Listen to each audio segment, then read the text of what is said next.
ದಾಗಿ ಪೇಳಿ ನಿಜದೋಳ್ಮನ ಮೊಳಗಿಸುವ ಸುಜನರಿಗೆ ನಿತ್ಯ ನಮಿಸುವೆನು ಸುಜನರಿಗೆ ನಿತ್ಯ ನಮಿಸುವೆನು ಬದ್ಧ ಜೀವರಿಗೆಲ್ಲ ಅದ್ವೈತ ಬೋಧನೆ ಶುದ್ಧರನ್ನಾಗಿ ಗೈದ ಶ್ರೀ ಜಡಸಿದ್ಧ ಸಿದ್ಧಾರೂಢರಿಗೆ ನತನಪ್ಪೆ ಸಿದ್ಧಾರೂಢರಿಗೆ ನತನಪ್ಪೆ ಬಾಳ ಫಲ ವೇದಾಂತಕ್ಕೆ ಸರಿ ಬಾಳ ಗರ್ಜನಕ್ಕೆ ತನಕ ಬಾಳ ಕೂಗುತ್ತಲಿರ್ಪವಿ ಶಾಸ್ತ್ರವೆಂಬುವರಿಗೆ ಬಾಳ ಶಕ್ತಿಯ ಶುಂವ ಗರ್ಜನ ಬಾಳ ಕೇಳಿದ ಬಳಿಕ ಕೂಗವು ಬಾಳ ಕೇಳಲು ಬೇಕು ವೇದಾಂತೆಂಬ ಶಾಸ್ತ್ರವನ್ನು ಗುರು ಬ್ರಹ್ಮ ಗುರುರ್ವಿಷ್ಣು ಗುರುರ್ದೇವೋ ಮಹೇಶ್ವರ ಗುರು ಸಾಕ್ಷಾತ್ ಪರಬ್ರಹ್ಮ ತಸ್ಮೈ ಶ್ರೀ ಗುರವೇ ನಮಃ ಗುರುವೇ ಸರ್ವಲೋಕಾನಾಂ ವಿಷಜೇ ಭವರೋಗಿಣಾಂ ನಿಧಯೇ ಸರ್ವವಿದ್ಯಾನಾಂ ದಕ್ಷಿಣಮೂರ್ತಿಯೇ ನಮಃ ಧ್ಯಾನಮೂಲಂ ಗುರುಮೂರ್ತಿ ಪೂಜ್ಯಮೂಲಂ ಗುರುಪಾದಂ ಮಂತ್ರಮೂಲಂ ಗುರುರ್ವಾಕ್ಯಂ ಮುಕ್ತಿಮೂಲಂ ಗುರುಕೃಪಾ ಚೈತನ್ಯಂ ಶಾಶ್ವತಂ ಶಾಂತಂ ವ್ಯೋಮಾತೀತಂ ನಿರಂಜನಂ ನಾದಬಿಂದುಕಲಾ ಅತೀತಂ ತಸ್ಮೈ ಶ್ರೀ ಗುರವೇ ನಮಃ ಜಗದಾದಿ ಜಗದ್ಗುರು ಶ್ರೀ ಸಿದ್ಧಾರೂಢರ ಪಾದಕ್ಕೆ ದೀರ್ಘದಂಡ ಪ್ರಣಾಮಗಳನ್ನು ಸಲ್ಲಿಸುತ್ತ ನಿಜಗುಣರ ಷಟ್ಶಾಸ್ತ್ರಕ್ಕೆ ಟೀಕಾ ತಾತ್ಪರ್ಯವನ್ನು ಬರೆದು ಇಡೀ ಮಾನವ ಕುಲವನ್ನೇ ಉದ್ಧಾರ ಮಾಡಿದಂಥ ದೊಡ್ಡ ಶಿವಪುತ್ರ ತಾತ್ಮರ ಪಾದಕ್ಕೆ ದೀರ್ಘದಂಡ ಪ್ರಣಾಮಗಳನ್ನು ಸಲ್ಲಿಸುತ್ತ ನೀನೊಲಿದು ಪಾದವನಿಟ್ಟ ನೆಲವೇ ಸುಕ್ಷೇತ್ರ ಜಲವೇ ಪಾವನ ತೀರ್ಥ ಸುಲಭ ಶ್ರೀ ಗುರುವೇ ಕೃಪೆಯಾಗೆಂಬಂತೆ ಬಸವನಂತಾತ್ಮರ ಪಾದಕ್ಕೆ ದೀರ್ಘದಂಡ ಪ್ರಣಾಮಗಳನ್ನು ಸಲ್ಲಿಸುತ್ತ ಅವರ ಪ್ರತಿಬಿಂಬ ರೂಪನಾದಂಥ ಅಭಿನವ ನಿಜಗುಣರೆಂದೇ ಖ್ಯಾತಿಯನ್ನು ಪಡೆದಂಥ ಅಭಿನವ ನಿಜಗುಣರ ಪಾದಕ್ಕೆ ದೀರ್ಘದಂಡ ಪ್ರಣಾಮಗಳನ್ನು ಸಲ್ಲಿಸುತ್ತ ನಮ್ಮ ನಿಮ್ಮ ಅಂತರಾತ್ಮದಲ್ಲಿ ಬೆಳಗುವಂತಹ ಚೈತನ್ಯ ಪರಮಾತ್ಮನಿಗೆ ನಮಸ್ಕರಿಸುತ್ತ ಈಗ ನಡೆದದ್ದು ಏನಪ್ಪ ಅಂದ್ರೆ ಶ್ರೀಮದ್ ಭಗವದ್ಗೀತಾ ಅಂದ್ರೆ ಇದು ಗುರು ಶಿಷ್ಯರ ಸಂವಾದ. ಇದನ್ನು ನಮಗೆ ಗುರುಗಳು ಎಲ್ಲಿಂದ ಹೇಳಿಕಂತ ಬಂದರು, ಕೈವಲ್ಯ ಪದ್ಧತಿ, ಪರಮಾನುಭವ ಬೋಧೆ, ಅನುಭವ ಸಾರ, ಪಾರಮಾರ್ಥ ಗೀತೆ, ಇವಷ್ಟು ಗುರು ಶಿಷ್ಯರ ಸಂವಾದ ನೋಡ್ರಲ್ಲಿ. ಪರಮಾನುಭವ ಬೋಧೆಗೆ ಹೇಳಿದ್ರಲ್ಲಿ ಯಾರಿಗೆ ಹೇಳಿದ? ಮೈತ್ರಾದೇವಿಗೆ ಹೇಳಿದ. ಯಾಜ್ಞವಲ್ಕ್ಯರು ಮೈತ್ರಾದೇವಿಗೆ ಹೇಳಿದರು. ನೋಡ್ರಲ್ಲಿ ನೆರೆ ಕೇಳು ಕೇಳಿದ್ದೊಮ್ಮೆ ಅರಿದೊಮ್ಮೆ ಮರೆಯದಿರು ಗುರುಪೆ ಹೇಳಿದ ತೆರದೋಳು. ಇಲ್ಲಿ ನಾವಾದ್ರೂ ಕೂಡ ಗುರುಪೆ ಹೇಳಿದ ತೆರದೋಳೆ ಕೇಳ್ಬೇಕಾಗ್ಲಿ, ನಮ್ಮಷ್ಟಿಗೆ ನಾವು ಕೇಳ್ತು ಅಂತಂದ್ರೆ ಇದು ಸಾಧ್ಯನೇ ಅಲ್ಲ. ಇದು ಯಾಕೆ ಒಂದು ಜನ್ಮದದ್ದು ಅನೇಕ ಜನ್ಮದ ಹಿಂದಿಂದೆಲ್ಲ ಕಟ್ಕೊಂಬಂದಿವಿ. ಈಗ ಮಾನವ ಜನ್ಮ ಬಂದದ ನಮ್ಗೆ. ಈಗ ಮಾನವ ಜನ್ಮ ಬಂದದ. ಮಾನವ ಜನ್ಮದಲ್ಲಿ ನಾವು ಶ್ರೋತ್ರಿಯ ಬ್ರಹ್ಮನಿಷ್ಠನಾದಂಥ ಸದ್ಗುರುಗಳಿಗೆ ಶರಣಾಗತನಾಗಿ ಅಲ್ಲಿ ಕೇಳಿದ್ರು ಮೈತ್ರಾದೇವಿ, ನನ್ನ ನಿಜವಾದ ಸ್ವರೂಪ ಏನಂತ ಕೇಳಾಳ. ಅಲ್ಲಿ ಆದ್ರೂ ಈ ಬಂಧನದಿಂದ ಬಿಡುಗಡೆ ಆಗೋದಕ್ಕೆ ಏನಾದ್ರೂ ಒಂದು ಉಪಾಯ ಆದೇನು ಗುರುವೇ ಹೇಳಂತ ಕೇಳಿದ್ರು. ಅಲ್ಲಿ ಆದ ಮೈತ್ರ ಉಪಾಯ ಆದ, ಉಪಾಯ ಇಲ್ಲ ಅಂತ ಎಲ್ಲ ಹೇಳಕ್ ಬರೋದಿಲ್ಲ. ಉಪಾಯ ಆದಿದ್ದು ಒಂದು ಅನುವಿನಿಂದ ತಿಳಿಸ್ತಾರೆ ನಿನ್ಗಾದ್ರೂ ಕೂಡ ಅಂತ ಹೇಳಿದ್ರು. ನೋಡ್ರಿ, ನೆರೆ ಕೇಳಂತ ಕೇಳು, ಚೆನ್ನಾಗಿ ಕೇಳಂತ ಮೊದಲು ಫಸ್ಟ್ ನೆರೆ ಕೇಳು, ಕೇಳಿದ್ದನ್ನೊಮ್ಮೆ ಹರಿ, ಅರಿದದ್ದೊನ್ನೊಮ್ಮೆ ಮರೆಯದಿರು ಗುರುಪೆ ಹೇಳಿದ ತೆರದು. ಹಿಂದಿನವೇ ನಾವಲ್ಲ ವಿಷಯ ಆದಿಗಳು ಅವು ಬಿಟ್ಟು ಬಿಡ ಅಂತ ಹೇಳಿದ್ರು. ಅವೇ ವಿಷಯಗಳ ಬಗ್ಗೆ ಶಬ್ದ ಸ್ಪರ್ಶ ರೂಪ ರಸಗಂಧ ಇವ 5ರಲ್ಲೇ ಮುಳುಗೋಗ್ಯದ ಜಗತ್ತು. ಅದಕ್ಕಂದ್ರೆ ನಿಂತ ನೀರಿಲ್ಲದ ಒಳಗೆ ಮುಳುಗಿ ಹೋಗಿರಲ್ಲ, ಮನನದಿ ಯಾರು ದಾಟಿಲ್ಲ. ಈ ಮನಸ್ಸು ಏನ್ ಮಾಡ್ತದೆ ಅಂತಂದ್ರೆ ಸಂಕಲ್ಪ ಮಾಡಿದ್ದೆ ಮಾಡಿದ್ದೆ ಮಾಡಿದ್ದೆ ಏನಾದ್ರೂ ಒಂದು ಸಂಕಲ್ಪ ಮಾಡ್ತದೆ. ಅದಕ್ಕೆ ಗುರುಗಳಂದ್ರು ಮನಸ್ಸಿಗೆ ಏನ್ ಕೊಡ್ಬೇಕಂದ್ರೆ ಅಲ್ಲಿಗೆ ನೋಡಿ, ಕರ್ಣಕ್ಕೆ ಏನ್ ಭೂಷಣ, ಗುಣಗಳೇ ಭೂಷಣವಲ್ಲದ ಸರ್ವಕ್ಕೂ ಮಣಿಯೇಮಾದಿಗಳು ಭೂಷಣವಲ್ಲ. ಇದು ನಮ್ಗ ಕಿವಿಗೆ ಏನ್ ಶಬ್ದ ಕೇಳ್ಬೇಕಂದ್ರೆ ನಮ್ಗ ಇದೇ ಮಣಿಯೇಮಾದಿಗಳು ಭೂಷಣ ಅಲ್ಲ ನೋಡ್ರಿ, ಘನಪುಣ್ಯ ಕಥೆಯ ಕರ್ಣಕ್ಕೆ ಭೂಷಣ. ಈಗ ನಿತ್ಯ ನಮ್ಗೆ ಗುರುಗಳು ಹೇಳಕತ್ತಾರ. ಏನ್ ಹೇಳಕತ್ತಾರಪ್ಪ ಅಂತಂದ್ರೆ ಈ ಶರೀರದಲ್ಲಿ ಪಂಚಭೂತಗಳು, ಪಂಚ ವಿಷಯಗಳು, ಏನಪ್ಪ ಅಂತಃಕರಣ, 5 ಕರ್ಮೇಂದ್ರಗಳು, ಹಾಗನ್ರಿ ಇವು ಯಾವನೇನಲ್ಲ ಅಂತ ಹೇಳ್ತಾರ ಅವರು. ನೀನ್ ಹೆಂಗಿದ್ಯಪ್ಪ ಅಂದ್ರೆ ಚೈತನ್ಯ ರೂಪನಾಗಿ ನೀನ್ ಹೆಂಗಂದ್ರೆ ಅರುಸ್ವರೂಪ ಅಂತ. ಅದಕ್ಕ ಇದು ನಮ್ಮಷ್ಟು ನಾವು ತಿಳಿಯಕ್ ಬರೋದಿಲ್ಲ. ಇದು ಗುರು ಪರಂಪರೆ. ಯಾಕಂತಂದ್ರೆ ನೋಡ್ರಿ, ಬಸವಾನಂದ್ರ ಎಲ್ಲಿ ಕೇಳಿದ್ರು, ಶಾಂತಾಶ್ರಮದಾಗ ಶಿವಪುತ್ರ ತಾತ್ನವರಲ್ಲಿ ಕೇಳಿದ್ರು. ಮತ್ತೆ ಇವರು ಬಸವನಂತ ತಾತ್ನವರಲ್ಲಿ ನಮ್ಮ ಗುರುಗಳನ್ನು ಕೇಳ್ಯಾರ. ಇವಾಗ ಅದೇ ಮುಂದಾರ್ದ ನೋಡ್ರಿ. ಯಾಕಂತಂದ್ರೆ ಇದಕ್ಕೆ ಗುರು ಪರಂಪರೆ ಅಂತಾರೆ ಇದಕ್ಕೆ. ಅಲ್ಲಿಂದ ನೋಡ್ಬೇಕಾದ್ರೆ ಮತ್ತೆ ಸಿದ್ಧಾರೂಢ ಶಿವಪುತ್ರ ತಾತ್ನವರು, ಯಾರು ಬಸವಾನಂದರು, ಮತ್ತೆ ನಿಜಗೊಂಡ್ರು ಅಂತ ಅನ್ಬೇಕು. ಇದು ಹೆಂಗಂತಂದ್ರೆ ಗುರುಮುಖದಿಂದನೇ ಕೇಳ್ಬೇಕಂತ ಇದು. ಈಗ ನಮ್ಮಷ್ಟಿಗೆ ನಾವು ಓದಿದ್ರೆ ಏನಾಗ್ತದಂದ್ರೆ ಓದ್ಯಂಗ ಆಗ್ತದೆ. ಇದು ಗಿಳಿ ಓದಿ ಮಲವು ತಿಂದಂತೆ. ಒಂದು ಗಿಳಿ ಓದಿ ಮಲ ತಿಂದಂತಂದ್ರೆ ಒಂದು ಬ್ರಾಹ್ಮಣ ಬಿಡಿಸಿದರೆ ಇದು. ಅಲ್ಲೋ ಗಿಳಿ ಓದಿ ಮಲ ತಿಂದಂತ ಅಂತಿದ್ದಿ, ನೀನು ಗಿಳಿದ ಮಲ ತಿನ್ನಕತ್ತಿದ್ದ ಅಂತ ಅಂದ್ರೆ ಒಬ್ಬ ಬ್ರಾಹ್ಮಣ ಮೊನ್ನೆ ಟಿವಿಯಾಗ ಆ ಗಿಳಿ ಚೊಕ್ಕಂದವಾಗಿ ಬಿಟ್ರೆ ಬೈಲಿಗೆ ಆರಿ ಹಣ್ಣು ಹಂಪಲ ತಿಂದು ಆರಾಮಾಗಿ ಕಾರಣ ಮಾಡ್ತದ್ದು. ಅದನ್ನ ನೀನು ತಂದು ಒಂದು ಪಂಜರದಾಗಿಟ್ಟು ಅದರ್ಲಿಂದ ಮಲ ನೀನು ತಿನ್ನಕತ್ತಿದ್ದ ಅಂತ ಹೇಳ್ಬಿಟ್ರು. ಇವಾಗ ಗಿಳಿ ಓದಿ ಮಲ ತಿಂದಂತ ಅಂತಿರ್ತಾವ. ಇವಾಗ ಗಿಳಿ ಓದಿ ಮಲ ತಿಂದಂತ ಅಲ್ಲ, ಅದು ನೀನ್ ಅದನ್ನ ಹಿಡಿದು ಬಂಧನದಲ್ಲಿ ಇಟ್ಟು ಅದರ ಮಲ ನೀನು ತಿಂತಿದ್ದಂತ ಅಂದ್ಬಿಟ್ರು. ಅದು ಚೊಕ್ಕಂದವಾಗಿ ಆರ್ಯಾಡ ಪಕ್ಷಿ ಅದು. ನಾವಾದರೂ ಕೂಡ ಗುರುವರನ ಒಲವಿಲ್ಲದವನೇನನ್ನೋದಲು ದೊರೆಯಲರಿಯದು ಸಮ್ಯಕ್ ಜ್ಞಾನ. ನೋಡ್ರಿ, ಗುರುವಚನವೇ ಶ್ರುತಿ, ಗುರುವಚನವೇ ಸ್ಮೃತಿ, ಗುರುವಚನವೇ ಪುರಾಣಾಗಮ, ಗುರುವಚನವೇ ಸಕಲಾರ್ಥ ಸಿದ್ಧಿಗಳಾಗು, ಗುರುವಚನವೇ ಮೋಕ್ಷಕ್ಕೆ ಗತಿಯೇತು. ಆ ಗುರುಮುಖಲಿಂದನೇ ನಿನಗೆ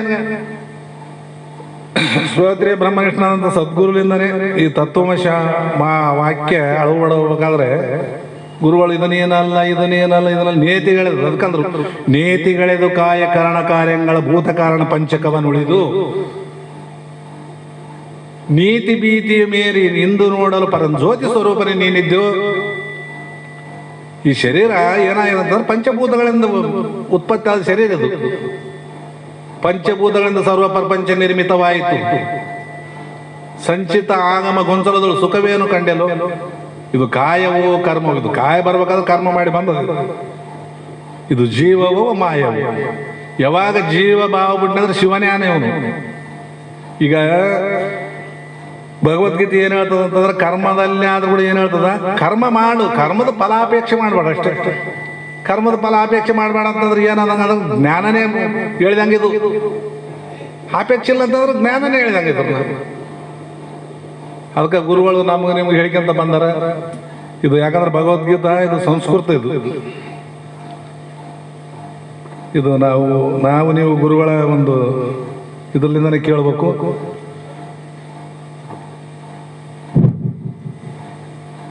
ಇದು 5ನೇ ಅಧ್ಯಾಯ ನಡೆದದ. ಇದು ನಮಗೂ ಯಾಕಂತಂದ್ರೆ ಸುಮ್ಮನೆ ಓದ್ಯಂಗ ಆಗ್ತದ. ಗುರುಗಳು ಇದನ್ನ ಹೇಳ್ಕೊಂತ ಬಂದಾರ. 5ನೇ ಅಧ್ಯಾಯದಲ್ಲಿ ಏನು ಹೇಳ್ಯಾರಪ್ಪ ಅಂತಂದ್ರೆ, ಮನಸ್ಸನ್ನು ವಶದಲ್ಲಿಟ್ಟುಕೊಂಡವನು ಇಂದ್ರಿಯಗಳನ್ನು ಜಯಿಸಿದವನು, ಶುದ್ಧವಾದ ಅಂತಃಕರಣವುಳ್ಳವನು ಹಾಗೂ ಎಲ್ಲ ಜೀವಿಗಳ ಆತ್ಮಸ್ವರೂಪವಾದ ಪರಮಾತ್ಮನಲ್ಲಿ ಒಂದೇ ಭಾವವುಳ್ಳವನಾದ ನಿಷ್ಕಾಮ ಕರ್ಮಯೋಗಿಯು ಕರ್ಮ ಮಾಡುತ್ತಾ ಇದ್ದರೂ ಸಹ ಅವನು ಲಿಪ್ತನಾಗಿರುವುದಿಲ್ಲ. ಯಾಕಂದ್ರೆ ಅವನಿಗೆ ಬೇಕಾಗಿಲ್ಲಲ್ಲ. ಅವನಿಗೆ ಇನ್ನೊಂದು ಪಡೆಯುವನೆಂಬುದು ಹಳೆಯ ಶೆನ್ನೋಳು ತೋರಗೊಡದು ಗುರುವೆ ನೀನು ಹೇಳಿದ ಮೇಲೆ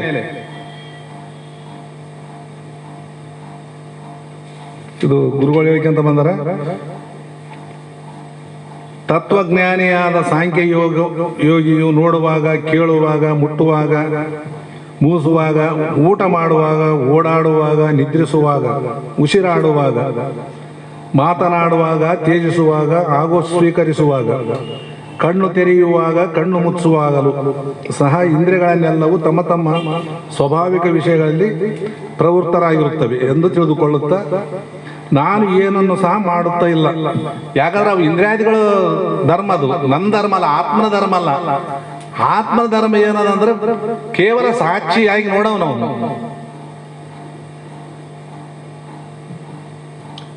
ಇಲ್ಲ ಎಂದು ನಿಸ್ಸಂದೇಹವಾಗಿ ತಿಳಿಯಬೇಕು. ಮುಂದೆ ಗುರುಗಳು ಹೇಳ್ತಾರೆ. ಯಾಕಂತಂದ್ರೆ ಇದು ಭಗವದ್ಗೀತೆ ನಮ್ಗೆ ಅಳವಡೋದಿಲ್ಲ, ಅದು ಗುರುಗಳ ಬಾಯಲ್ಲೇ ಕೇಳ್ಬೇಕು ನಾವು.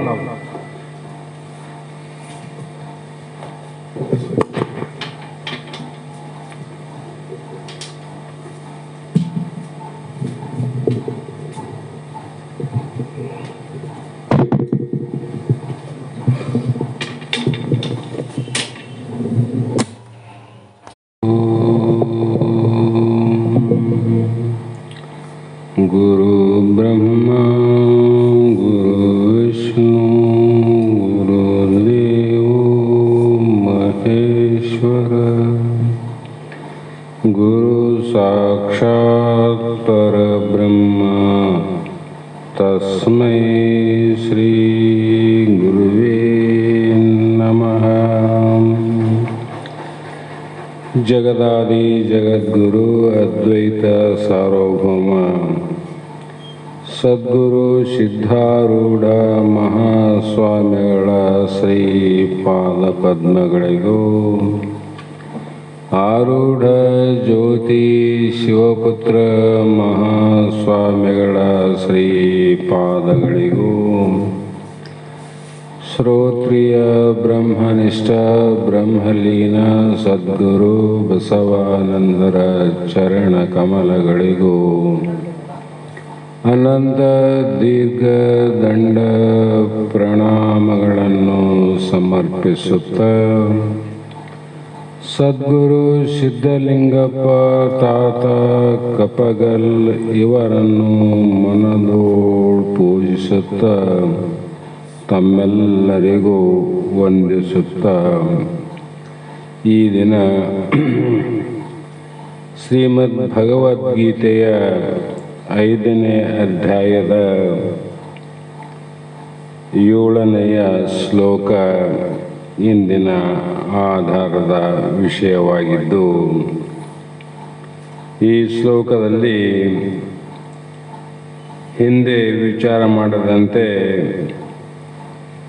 ಯೋಗಯುಕ್ತೋ ವಿಶುದ್ಧಾತ್ಮ ವಿಜಿತಾತ್ಮ ಜಿತೇಂದ್ರಿಯ ಸರ್ವಭೂತಾತ್ಮ ಭೂತಾತ್ಮ ಕುರ್ವನ್ ಅಪಿ ನ ಲಿಪ್ಯತೆ ಅಂತ ಶ್ಲೋಕವನ್ನು ಹೇಳ್ತಾರೆ. ನಾವು ಯಾವ ಕೃಷ್ಣನ ಪ್ರಜ್ಞೆ ಆತ್ಮ ಪ್ರಜ್ಞೆಯಲ್ಲಿ ನಾವು ಹೋಗಬೇಕಾಗಿದ್ರೆ ನಮ್ಮ ಮನಸ್ಸನ್ನು ನಾವು ನಮ್ಮ ವಶದಲ್ಲಿ ಇಟ್ಟುಕೊಂಡಿರಬೇಕು. ಯಾರ ಮನಸ್ಸು ಪರಮಾತ್ಮನಲ್ಲಿ ನೆಲೆ ನಿಂತಿದೆಯೋ ಅಂಥ ಮನಸ್ಸಿಗೆ ಮಾತ್ರ ಆನಂದ ಆಗಲಿಕ್ಕೆ ಸಾಧ್ಯ. ಹಾಗಾಗಿ ಈ ಮನಸ್ಸು ಬಹಳ ಕಡೆ ಇಂದ್ರಿಯ ಜಿತೇಂದ್ರಿಯ ಅಂತಾರೆ. ಇಂದ್ರಿಯವನ್ನು ಗೆದ್ದವನು. ಒಂದೊಂದು ಇಂದ್ರಿಯಗಳನ್ನು ನಾವು ಗೆದಬೇಕಾಗಿತ್ತಂದರೆ ಎಷ್ಟೆಷ್ಟೋ ಜನ್ಮಗಳನ್ನು ಹುಟ್ಟಬೇಕು. ಅದು ಪ್ರಯತ್ನ ಮಾಡಿದಾಗ ನಮ್ಮ ವಶ ಆಗಬಹುದು, ಆಗದೆ ಇರಬಹುದು. ಇಲ್ಲಿ ಆ ಇಂದ್ರಿಯಗಳನ್ನು ನಾವು ಗೆಲ್ಲಬೇಕಾಗಿತ್ತು ಅಂದರೆ ಏನು ಮಾಡಬೇಕು ಅದನ್ನು ಬಿಟ್ಟಿವಿ. ಏನೇನು ಮಾಡಬಾರದು ಅದೆಲ್ಲ ಮಾಡ್ತೀವಿ, ಮತ್ತು ಮನಸ್ಸು ಸಮಾಧಾನ ಇಲ್ಲ ಅಂತ ಹೇಳ್ತೀವಿ. ಕಾರಣ ಈ ಮನಸ್ಸು ಅನ್ನುವುದು ಇಂದ್ರಿಯಾಣ ಮನೋನಾಥ. ಮನಸ್ಸಿಗೆ ಒಡೆಯನ್ಯಾರು ಅಂದರೆ ಇಂದ್ರಿಯಗಳಿಗೆ ಒಡೆಯನು ಮನಸ್ಸೇ. ಮನಸ್ಸು ಯಾವಾಗ ನಮ್ಮ ವಶದಲ್ಲಿ ಆಗುತ್ತದೆಯೋ ಅದೇ ಕ್ಷಣದಲ್ಲಿ ಇಂದ್ರಿಯಗಳು ನಾವು ಗೆದ್ದಂತೆ, ಇಂದ್ರಿಯಗಳನ್ನು ನಮ್ಮ ಹತೋಟಿಯಲ್ಲಿ ಇಟ್ಟುಕೊಂಡಂತೆ. ಹಿಂದೆ ಕೂಡ ಬಹಳ ಸಲ ಉದಾಹರಣೆ ಹೇಳಿವಿ ನಾವು. ಅದಕ್ಕೆ ಶುದ್ಧವಾದ ಅಂತಃಕರಣವುಳ್ಳವನು ಹಾಗೂ ಎಲ್ಲ ಜೀವಿಗಳ ಆತ್ಮರೂಪನಾದ ಪರಮಾತ್ಮನಲ್ಲಿ ಒಂದೇ ಭಾವವುಳ್ಳವನಾದ ನಿಷ್ಕಾಮ ಕರ್ಮಯೋಗಿಯು ಕರ್ಮ ಮಾಡುತ್ತಾ ಇದ್ದರೂ ಸಹ ಲಿಪ್ತನಾಗಿರುವುದಿಲ್ಲ. ಅವನು ಜಲಪತ್ರದಂತೆ ಕರ್ಮಗಳೇನಾಗ್ತವೆ ಅಂದರೆ ಅಂಟೋದಿಲ್ಲ ಅಂತ. ಕರ್ಮ ಮಾಡೋದು ಬಿಟ್ಟಿಲ್ಲ, ಕರ್ಮ ಅಂಟಿಲ್ಲ. ಹಾಗಾಗಿ ಕರ್ಮಗಳನ್ನು ನಾವು ಮಾಡಿದರೂ ಅವುಗಳು ಬಂಧಿಸದಂತೆ, ಕರ್ಮ ನಮ್ಮನ್ನು ಕಟ್ಟಿ ಹಾಕಬಾರ್ದು. ಯಾವಾಗ ಅಂದರೆ ತನ್ನನ್ನು ಉಳಿಸಿಕೊಳ್ಳುವಲ್ಲಿ 5 ಲಕ್ಷಣಗಳಿರಬೇಕಂತ. ನಮ್ಮನ್ನು ಮುಟ್ಟಬಾರದು ಅಂದರೆ ನಮಗೆ 5 ಲಕ್ಷಣವನ್ನು ಹೇಳ್ಯಾರ ಶಾಸ್ತ್ರಗಳಲ್ಲಿ. ಒಂದನೇದು ಆತ್ಮಜ್ಞಾನ ಇರಬೇಕು, ಎರಡನೇದು ನಿರ್ಮಲವಾದ ಹೃದಯ ಇರಬೇಕು, ಮೂರನೇದು ಮನಸ್ಸನ್ನು ಗೆದ್ದಿರಬೇಕು, ನಾಲ್ಕನೆಯದು ಇಂದ್ರಿಯ ಸ್ವಾಧೀನ, ಐದನೆಯದು ಸರ್ವತ್ರ ಆತ್ಮದರ್ಶನ. ಇವು ಜ್ಞಾನಿಯಲ್ಲಿ ಇರುವಂಥ ಸಹಜ ಲಕ್ಷಣಗಳು. ಅರ್ಥ ಮಾಡಬೇಕು. ಸಾಧಕರಲ್ಲಿ ಒಂದೇ ಸಲ ಬಂದು ತೋರುವಂಥ ಲಕ್ಷಣಗಳು ಅಲ್ಲ. ಸಾಧಿಸಿದಂಥ ಜ್ಞಾನಿಗಳ ಲಕ್ಷಣ. ಇದರಿಂದ ಜ್ಞಾನ ಯೋಗದ ಮಹತ್ವ ಸ್ಪಷ್ಟವಾಗುತ್ತದೆ. ಈ ಲಕ್ಷಣವುಳ್ಳವನು ಸಂಸಾರದಲ್ಲಿದ್ದರೂ ಸಂಸಾರಿಯಲ್ಲ, ಕರ್ಮ ಮಾಡಿದರೂ ಕರ್ಮಬದ್ಧನಲ್ಲ. ಏನು ಹೇಳಬೇಕು ಅಂದರೆ ಉಂಡು ಉಪವಾಸಿ ಬಳಸಿ ಬ್ರಹ್ಮಚಾರಿ. ಹೀಗೆ ಅಂತಃಕರಣ ಅನೇಕ ಮಲಿನ ಸಂಕಲ್ಪಗಳಿಂದಲೂ ದುರ್ಗುಣಗಳಿಂದಲೂ ದುರ್ವಾಸನೆಯಿಂದಲೂ ತುಂಬಿಕೊಂಡ ಮನಸ್ಸು. ಅನೇಕ ಮಲಿನ ಸಂಕಲ್ಪಗಳು. ನಾವು ಮಲಿನ ಸಂಕಲ್ಪ ಅಂತ ಯಾಕೆ ಹೇಳ್ತಾರೆ ಇಲ್ಲಂದ್ರೆ, ಸತ್ಯ ಸಂಕಲ್ಪಗಳು ಬೇರೆ, ಮಿಥ್ಯ ಸಂಕಲ್ಪಗಳು ಬೇರೆ. ಮಿಥ್ಯ ಸಂಕಲ್ಪದಲ್ಲಿ ಎಲ್ಲವೂ ದೋಷದಿಂದ ಕೂಡಿದ, ದುಃಖದಿಂದ ಕೂಡಿದ ಫಲಪ್ರಾಪ್ತಿ ಇರುತ್ತವೆ ವಿನಃ ಅಲ್ಲಿ ಯಾವ ಸತ್ಯ ಸಂಕಲ್ಪ ಅಲ್ಲಿ ಇರೋದಿಲ್ಲ. ಆಗ ಜೀವನು ಆಚರಿಸುವ ಎಲ್ಲ ಕರ್ಮಗಳು ಮಲಿನವೇ. ಆವಾಗ ಈ ಜೀವಾತ್ಮ ಯಾವುದೇ ಕರ್ಮ ಮಾಡಿದನ್ನು ಕೂಡ ಅದು ಮಲಿನ ಅಂದರೆ ಪಾಪದ್ದೇ ಆಗ್ತದಂತ, ಅದು ಬಂಧನಕ್ಕೆ ಗುರಿ ಆಗ್ತದೆ. ಕೈಯಲ್ಲಿ ಸ್ವಚ್ಛವಾಗಿ ಇತ್ತು ಅಂದರೆ ಈ ಸ್ವಚ್ಛವಾದ ಕೈಯಿಂದ ವಸ್ತುವನ್ನು ಮುಟ್ಟಿದಾಗ ವಸ್ತು ಕೂಡ ಸ್ವಚ್ಛ ಇರ್ತದೆ. ನಾವು ಕೈಗೆ ಬಣ್ಣ ಹಚ್ಚಿಕೊಂಡು ಬಿಳಿ ಬಟ್ಟೆಯನ್ನು ಮುಟ್ಟಿದರೂ ಕೂಡ ಬಿಳಿ ಬಟ್ಟೆ ಬಣ್ಣ ಆಗ್ತದೆ. ಬಟ್ಟೆಯಲ್ಲಿ ಬಣ್ಣ ಅದೇನು ಮೊದಲು ಇಲ್ಲ. ನನ್ನ ಕೈಗೆ ಹಚ್ಚಿಕೊಂಡ ಲೇಪನದಿಂದ ಬಟ್ಟೆ ಕೂಡ ಮಲಿನ ಆಯಿತು. ಆಗ ಅವನು ಬದ್ಧನಾಗುತ್ತಾನೆ ಮತ್ತು ಸರ್ವಭೂತಗಳಲ್ಲಿಯೂ ತಾನೇ ಇರುವನೆಂಬ ಸರ್ವತ್ರ ಆತ್ಮ ದರ್ಶನವಿಲ್ಲದಿದ್ದರೆ. ಇಲ್ಲಿ ಮುಖ್ಯವಾಗಿ ಏನು ಬೇಕಾಗಿದೆ ಅಂದರೆ ಸರ್ವತ್ರ ಅಂದರೆ ಅಣು ರೇಣು ತೃಣ ಕಾಷ್ಟಗಳಲ್ಲಿ ಇರುವೆಯಿಂದ 84 ಲಕ್ಷ ಜೀವರಾಶಿಗಳಲ್ಲಿ 14 ಲೋಕದಲ್ಲಿ 14 ಲೋಕದ ಒಡೆಯರಾದ ಬ್ರಹ್ಮ ವಿಷ್ಣು ರುದ್ರ ಮೊದಲಾದ ಎಲ್ಲರ ಒಡಲೊಳು ತನ್ನ ಸ್ವರೂಪವೇ ನೋಡುವನು, ಅವರಲ್ಲಿಯೂ ತನ್ನ ಸ್ವರೂಪ ನೋಡುವನು. ಅದು ನೋಡಕ್ಕೆ ಹೇಗೆ ಬರ್ತದಂದ್ರೆ ಸರಳವಾದ, ನೋಡ್ಲಿಕ್ಕೆ ಸರಳ ಅದ, ಸಾಧನೆ ಮಾಡಕ್ಕೆ ಬಹಳ ಕಷ್ಟ ಅದ. ಕನ್ನಡಿಯಲ್ಲಿ ನೀನು ನೋಡಿದಾಗ ಮತ್ತೊಬ್ಬರು ಕಾಣ್ತಾರೆ. ಕನ್ನಡಿಯಲ್ಲಿ ನೀನು ನೋಡಿದಾಗ ನೀನೇ ಕನ್ನಡಿಯಲ್ಲಿ ಇದ್ದವನೇ ನೀನೇ, ಎಲ್ಲ ಕಡೆ ಇದ್ದಲ್ಲ ನೀನು. ಹಾಗೆ ಎಲ್ಲ ದೇಹಗಳಲ್ಲಿ, ಎಲ್ಲ ಉಪಾಧಿಗಳಲ್ಲಿ ಆತ್ಮದರ್ಶನವಿಲ್ಲದಿದ್ದರೆ, ಈ ಆತ್ಮದರ್ಶನ ಎದರಿಂದ ಆಗ್ತದೆ? ಜ್ಞಾನದಿಂದ ಆಗದೆ. ಹಾಗೆ ಪ್ರತಿ ಪ್ರಾಣಿಗೆ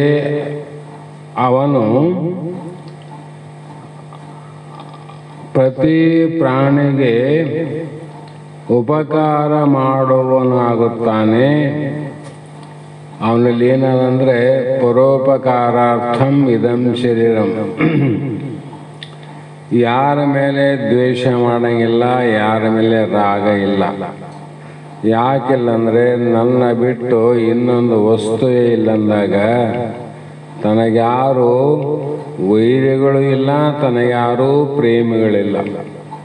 ತನ್ನ ಬಿಟ್ಟು ಇನ್ನೊಂದು ವಸ್ತುವೇ ಇಲ್ಲಂದಾಗ ಯಾರ ಮೇಲೆ ರಾಗ ಮಾಡಬೇಕು, ಯಾರ ಮೇಲೆ ದ್ವೇಷ ಮಾಡಬೇಕು? ಯಾರ ಮೇಲೆ ಮಾಡೋದಿಲ್ಲ. ಅಂಥವನು ಮಾಡುವ ಕ್ರಿಯೆಗಳಲ್ಲಿ, ಅಂಥ ವ್ಯಕ್ತಿ, ಅಂಥ ಜ್ಞಾನಿ ಮಾಡುವಂಥ ಎಲ್ಲ ಕ್ರಿಯೆಯಲ್ಲಿ ಅವನ ಮನಸ್ಸಿನಲ್ಲಿ ದಯಾ ತುಂಬಿರ್ತದೆ. ದಯಾ ಧರ್ಮ ಇವೆಲ್ಲ ಪರ್ಯಾಯ ಶಬ್ದಗಳು. ಕರುಣೆ ಅಂದರೆ ದಯ ಅಂದ್ರೆ ಒಂದೇ. ಮತ್ತೆ ದಯೆ ಇಲ್ಲದ ಎಲ್ಲರ ಮೇಲೆ ಅವನು ಪ್ರೇಮ ಇರ್ತಾನೆ ನೋಡ್ರಿ. ಯಾಕಂದ್ರೆ ಯಾರು ವೈರಿಗಳಿಲ್ಲ ಅಂದಮೇಲೆ ಅವನು ಎಲ್ಲರ ಮೇಲೆ ಪ್ರೇಮ ಮಾಡ್ತಾನ. ಮತ್ತೆ ಕರುಣೆ, ಈ ಮೊದಲಾದ ದೈವಿ ಗುಣಗಳು ಪ್ರಕಟ ಆಗ್ತಾವಿಲ್ಲಿವು. ಅದಕ್ಕೆ ಕರುಣ ಸತ್ಕಲ ಶಾಸ್ತ್ರ ಪರಿಣಸ ಸುಮ್ಮನೆ ಬಂದಿಲ್ಲವು. ಈ ರೀತಿ ಇದೇ ಅವನಿಗೆ ಉಂಟಾಗುವ ಮುಕ್ತತ್ವ.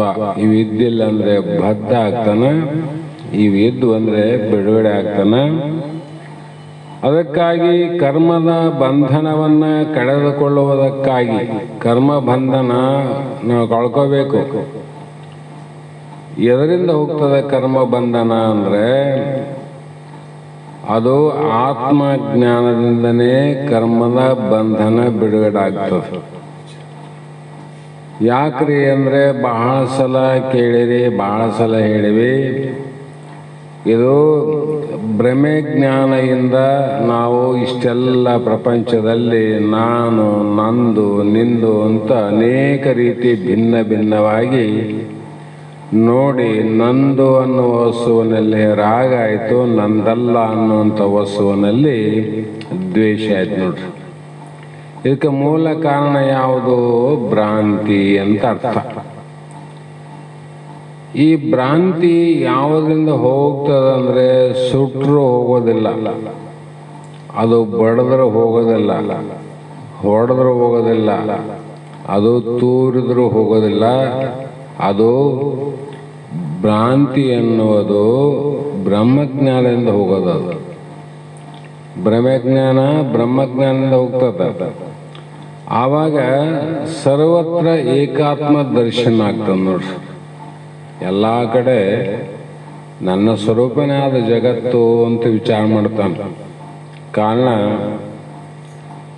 ಒಂದು ಮರ ಆದಂತ ಇಟ್ಕೋರಿ, ಗಿಡ. ಆ ಗಿಡದ ಬೇರಿನಿಂದ ಏನಾಗ್ತದ, ಮತ್ತೆ ದೊಡ್ಡದಾಗ್ತದ, ಬಡ್ಡೆ ಆಗ್ತದ, ಕೊಂಬೆ ಆಗ್ತದ, ಅದಕ್ಕೆ ಎಲೆ ಆಗ್ತದ, ಹೂ ಆಗ್ತದ, ಕಾಯಿ ಆಗ್ತದ, ಹಣ್ಣಾಗ್ತದ. ವಿಚಾರ ಮಾಡಿ ನೋಡಿದಾಗ ಎಲೆಗಳು, ಕಾಯಿಗಳು, ಹೂವುಗಳು, ಹಣ್ಣುಗಳು ಬೇರೆ ಬೇರೆ ಬೇರೆ ಬೇರೆ ಒಂದೇ ಅಲ್ಲ. ಆದರೆ ಅವೆಲ್ಲವೂ ಮರದ ಸ್ವರೂಪನೇ ವಿನಃ ಆ ಮರವನ್ನು ಬಿಟ್ಟಿಲ್ಲ. ಗಿಡದ ಸ್ವರೂಪ ಅವೆಲ್ಲವು. ಎಲೆನೂ ಗಿಡದ ಸ್ವರೂಪ, ಹೂವು ಗಿಡದ ಸ್ವರೂಪ, ಕಾಯಿ ಗಿಡದ ಸ್ವರೂಪ, ಹಣ್ಣು ಕೂಡ ಗಿಡದ ಸ್ವರೂಪ ಅಂತ ಹೇಗೆ ತಿಳಿಯುತ್ತಾನೋ ಅದರಂತೆ ಯಾವ ಇಂದ್ರಿಯ ಮನ ನಿಗ್ರಹಗಳು ಅವಶ್ಯ ಅಂತ ಅವಶ್ಯವಾಗಬೇಕು. ಈ ಜ್ಞಾನ ಎಲ್ಲವೂ ಮರದ ಸ್ವರೂಪ ಅಂತ ಹೇಗೆ ತಿಳ್ಕೊತಾನ, ಆವಾಗ ಎಲೆಗಳ ಮೇಲೆ ದ್ವೇಷ, ಹಣ್ಣಿನ ಮೇಲೆ ಪ್ರೀತಿ ಅಲ್ಲ, ಎರಡು ಸಮಾನವಾಗಿ ನೋಡ್ತಾನೆ. ಸಾಮಾನ್ಯ ನೋಡಿದ್ರೆ ಎಲೆ ಅದಕ್ಕೆ ಲಕ್ಷ್ಯ ಕೊಡಂಗಿಲ್ಲ ನಾವು. ಕಾಯಿಗೂ ಕೂಡ ಅಷ್ಟು ಪ್ರೇಮ ಮಾಡಂಗಿಲ್ಲ, ಪ್ರೀತಿ ಮಾಡ್ತೀವಿ. ಹಣ್ಣಿಗೆ ಬಹಳ ಪ್ರೀತಿ ಮಾಡ್ತೀವಿ. ಆದರೆ ತಿಳಿದವನು ಎಲೆನೂ ಮರದ ಸ್ವರೂಪ, ಪುಷ್ಪನೂ ಮರದ ಸ್ವರೂಪ, ಕಾಯಿ ಹಣ್ಣು ಎಲ್ಲವೂ ಮರದ ಸ್ವರೂಪ. ಆದರೆ ಅವುಗಳ ನಾಮರೂಪ ಭಿನ್ನ ಅಂತ ವಿಚಾರ ಮಾಡಿ ಎಲೆಗಳ ಮೇಲೆ ದ್ವೇಷನೂ ಮಾಡಂಗಿಲ್ಲ, ಹಣ್ಣಿನ ಮೇಲೆ ಪ್ರೀತಿನೂ ಮಾಡಂಗಿಲ್ಲ, ಸಮಾನವಾಗಿ ನೋಡ್ತಾರೆ. ಅದೇ ರೀತಿ ಮುಮುಕ್ಷುಗಳು ಕರ್ಮ ಬಂಧವನ್ನು ಕಳೆಯುವ ಈ ಲಕ್ಷಣವನ್ನು ಅಗತ್ಯವಾಗಿ ಅವಲಂಬಿಸಬೇಕು. ಅದಕ್ಕೆ ಜಗತ್ತಿನಲ್ಲಿ ಇರುವಂಥ ಪ್ರತಿಯೊಬ್ಬ ಜೀವಿಯಲ್ಲಿ ಕೂಡ ಯಾವ ಆತ್ಮಜ್ಞಾನದ ಸ್ವರೂಪ ಅದ, ಭಗವಂತನ ಪರಮಾತ್ಮನ, ಅವೆಲ್ಲವೂ ಯಾವ ಸ್ವರೂಪ ಅಂದರೆ ಭಗವಂತನ ಸ್ವರೂಪ ಅಂತ. ಒಬ್ಬನು ಕೆಟ್ಟವನಿರ್ತಾನೆ, ಒಬ್ಬನು ಒಳ್ಳೆಯವನಿರ್ತಾನೆ, ಮತ್ತೊಬ್ಬನು ಮತ್ತೊಂದು ರೀತಿ ಇರ್ತಾನೆ. ಏನೇ ಇದ್ರೂ ಕೂಡ ಆ ಮರ ಬಿಟ್ಟಂತಿಲ್ಲಲ್ಲ ಅವು. ಇಲ್ಲಿ ಆ ವ್ಯಕ್ತಿ ಯಾವ ರೂಪದಿಂದಿದ್ರೂ ಕೂಡ ತನ್ನ ಸ್ವರೂಪವನ್ನು ಬಿಟ್ಟಿಲ್ಲಲ್ಲ. ಸ್ವರೂಪ ಜ್ಞಾನದಿಂದ ನೋಡಿದಾಗ ಅವನಿಗೆ ರಾಗದ್ವೇಷನಿಲ್ಲ, ಇಂದ್ರಿಯಗಳು ಮತ್ತೆ ಬೇಕಿದ ಕಡೆ ಹೋಗೋದಿಲ್ಲ, ಅವನು ಗೆಲ್ಲುವಂಥ ಪ್ರಮೇಯ ಇಲ್ಲ. ಬಹಳ ಸರಳವಾಗಿ ತಿಳಿಲಿಕ್ಕೆ ಸಾಧ್ಯ ಇದೆ ಅಂತ ಮಹಾತ್ಮರ ಮಾತು. ನಮಗೆ ಕರ್ಮವನ್ನು ಮಾಡಿದರೂ ಕರ್ಮ ಬಂಧನವನ್ನ ಕಳೆದುಕೊಳ್ಳಬೇಕೆಂಬ ಇಚ್ಛೆ ಇದೆಯೇ? ಮೊದಲು ನಾವು ವಿಚಾರ ಮಾಡಬೇಕು. ಕರ್ಮ ಮಾಡದೆ ಇರ್ಲಿಕ್ಕೆ ಸಾಧ್ಯ ಇಲ್ಲ, ಹೇಳಿನಲ್ಲ. ಕಣ್ಣು ರೆಪ್ಪೆ ಕರ್ಮ ಮಾಡ್ತಾವ, ಬಾಯಿ ಕರ್ಮ ಮಾಡ್ತದ, ಕೈ ಕರ್ಮ ಮಾಡ್ತದೆ, ಎಲ್ಲವೂ ಕರ್ಮ ಮಾಡದೆ ಇರ್ಲಿಕ್ಕೆ ಸಾಧ್ಯನೇ ಇಲ್ಲ. ಅಂದಾಗ ನಾವು ಕರ್ಮ ಮಾಡಬೇಕು ಅಂತ ಅರ್ಥ ಆಯ್ತು. ಕರ್ಮ ಬಂಧನ ಮಾಡ್ತದಂತ ಶಾಸ್ತ್ರ ಇರ್ತಾವ. ಕರ್ಮಜನ್ಯ ಶರೀರ ಅಂತ ಹೇಳಿದಲ್ಲ. ಕರ್ಮ ಮಾಡಿಯೂ ಕೂಡ ಈ ಕರ್ಮದಿಂದ ನಮಗೆ ಬಂಧನ ಆಗಬಾರದು ಅನ್ನುವ ಇಚ್ಛೆ ನಮಗೆ ಆದಿಲ್ಲೋ ಮೊದಲು ತಿಳ್ಕೋಬೇಕು. ಕರ್ಮ ಮಾಡೋದೇ ಸರಿಯಾಗಿ, ಕರ್ಮ ಬಂಧನ ಹೋಗ್ಬೇಕಲ್ಲ. ಹಾಗಾದರೆ ಇಚ್ಛೆ ಇತ್ತು ಅಂದರೆ ನೀ ಏನು ಮಾಡು? ಒಂದನೆಯದು ಜ್ಞಾನವನ್ನು ಸಂಪಾದನೆ ಮಾಡು. ಮೊದಲನೇದು ಜ್ಞಾನಕ್ಕೆ ಹೋಗು. ಎರಡನೇದು ಅದೇ ನಿರ್ಮಲವಾದ ಹೃದಯವುಳ್ಳವನಾಗು, ಮನಸ್ಸನ್ನು ಜಯಿಸು, ಇಂದ್ರಿಯ ನಿಗ್ರಹವನ್ನು ಮಾಡು, ಆತ್ಮಜ್ಞಾನದ ಫಲವಾದ ಸರ್ವತ್ರ ಆತ್ಮದರ್ಶನವನ್ನು ಪಡೆದುಕೋ ಅಂದರು. ಇವೆಲ್ಲವೂ ಎಲ್ಲಿ ಹೇಳ್ಯಾರ ಅಂದರೆ ನಾವಿನ್ನೂ ಇಲ್ಲಿ ಕೇಳೋದು ಬಹಳ 1ನೇ ಕ್ಲಾಸು 2ನೇ ಕ್ಲಾಸ್ ಇದು. ಮೊದಲು ಮುಮುಕ್ಷುವಿನ ಶಿಷ್ಯನ ಲಕ್ಷಣವನ್ನು ನೋಡಿದಾಗ ಗೊತ್ತಾಗ್ತದೆ. ಅಲ್ಲಿ ಏನು ಹೇಳ್ಯಾರ ಮಹಾತ್ಮರು? ವಿವೇಕ, ವೈರಾಗ್ಯ, ಶಮೆ, ದಮೆ, ಸಾಧನ, ಚತುಷ್ಟಯ, ಭಕ್ತಿ, ಮುಮುಕ್ಷತ್ವ ಅಂತ ಹಿಂಗೆ ಹೇಳ್ಕಂತ ಬಂದಾರಲ್ಲ. ಅಲ್ಲಿ ದಮೆ ಅಂದರೆ ಇಂದ್ರಿಯಗಳನ್ನು ನಿಗ್ರಹ ಮಾಡೋದು, ಶಮೆ ಅಂದರೆ ಮನೋ ನಿಗ್ರಹ ಮಾಡೋದು, ಇವೆಲ್ಲ ಆದಮೇಲೆ ಇಲ್ಲಿಗೆ ಬರೋದು. ಆದರೂ ಕೂಡ ನಮಗೆ ಹಿಂದೆ ಇದರ ಸಂಸ್ಕಾರ ಇಲ್ಲ ಅಂದರೆ ಈಗಲಾದರೂ ಆ ಸಂಸ್ಕಾರವನ್ನು ಪಡೆದುಕೊಳ್ಳಲಿಕ್ಕೆ ಪ್ರಯತ್ನ ಮಾಡಂತ. ಹಾಗಾಗಿ ತತ್ವಜ್ಞಾನದ ಜ್ಞಾನಿಯು ಪ್ರಪಂಚದಲ್ಲಿ ವ್ಯವಹಾರ ಮಾಡುವ ಯುಕ್ತಿಯು ಮುಂದಿನ ಶ್ಲೋಕದಲ್ಲಿ ಹೇಳ್ತಾರೆ ಅವರು. ಅಂಥ ಜ್ಞಾನಿ ಪ್ರಪಂಚ ಹೆಂಗೆ ಮಾಡ್ತಾನ ಅಂತ ಆಶ್ಚರ್ಯ ಆಗ್ತದ. ಅದಕ್ಕೆ ಅಲ್ಲಿ ಮಹಾತ್ಮರು ಮುಂದೆ ಒಂದು ಮಾತು ಹೇಳ್ತಾರೆ. ಎಷ್ಟನೇದಲ್ಲ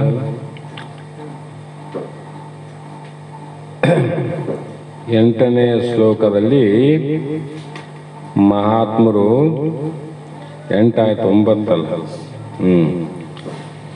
ಇಲ್ಲಿ ನ ಏವ ಕಿಂಚಿತ್ ಕರೋಮಿ ಇತಿ ಯುಕ್ತ ಮನ್ಯೇತ ತತ್ವವಿತ್ತ ಪಶ್ಯನ್ ಶೃಣ್ವನ್ ಸ್ಪಶ್ಯನ್ ಜಿಗ್ರನ್ ಅಸ್ನನ್ ಗಚ್ಚನ್ ಸ್ವಪ್ನನ್ ಸ್ವಸನ್ ಅಂಥೇಳಿ ಇಲ್ಲಿ ಮಹಾತ್ಮರು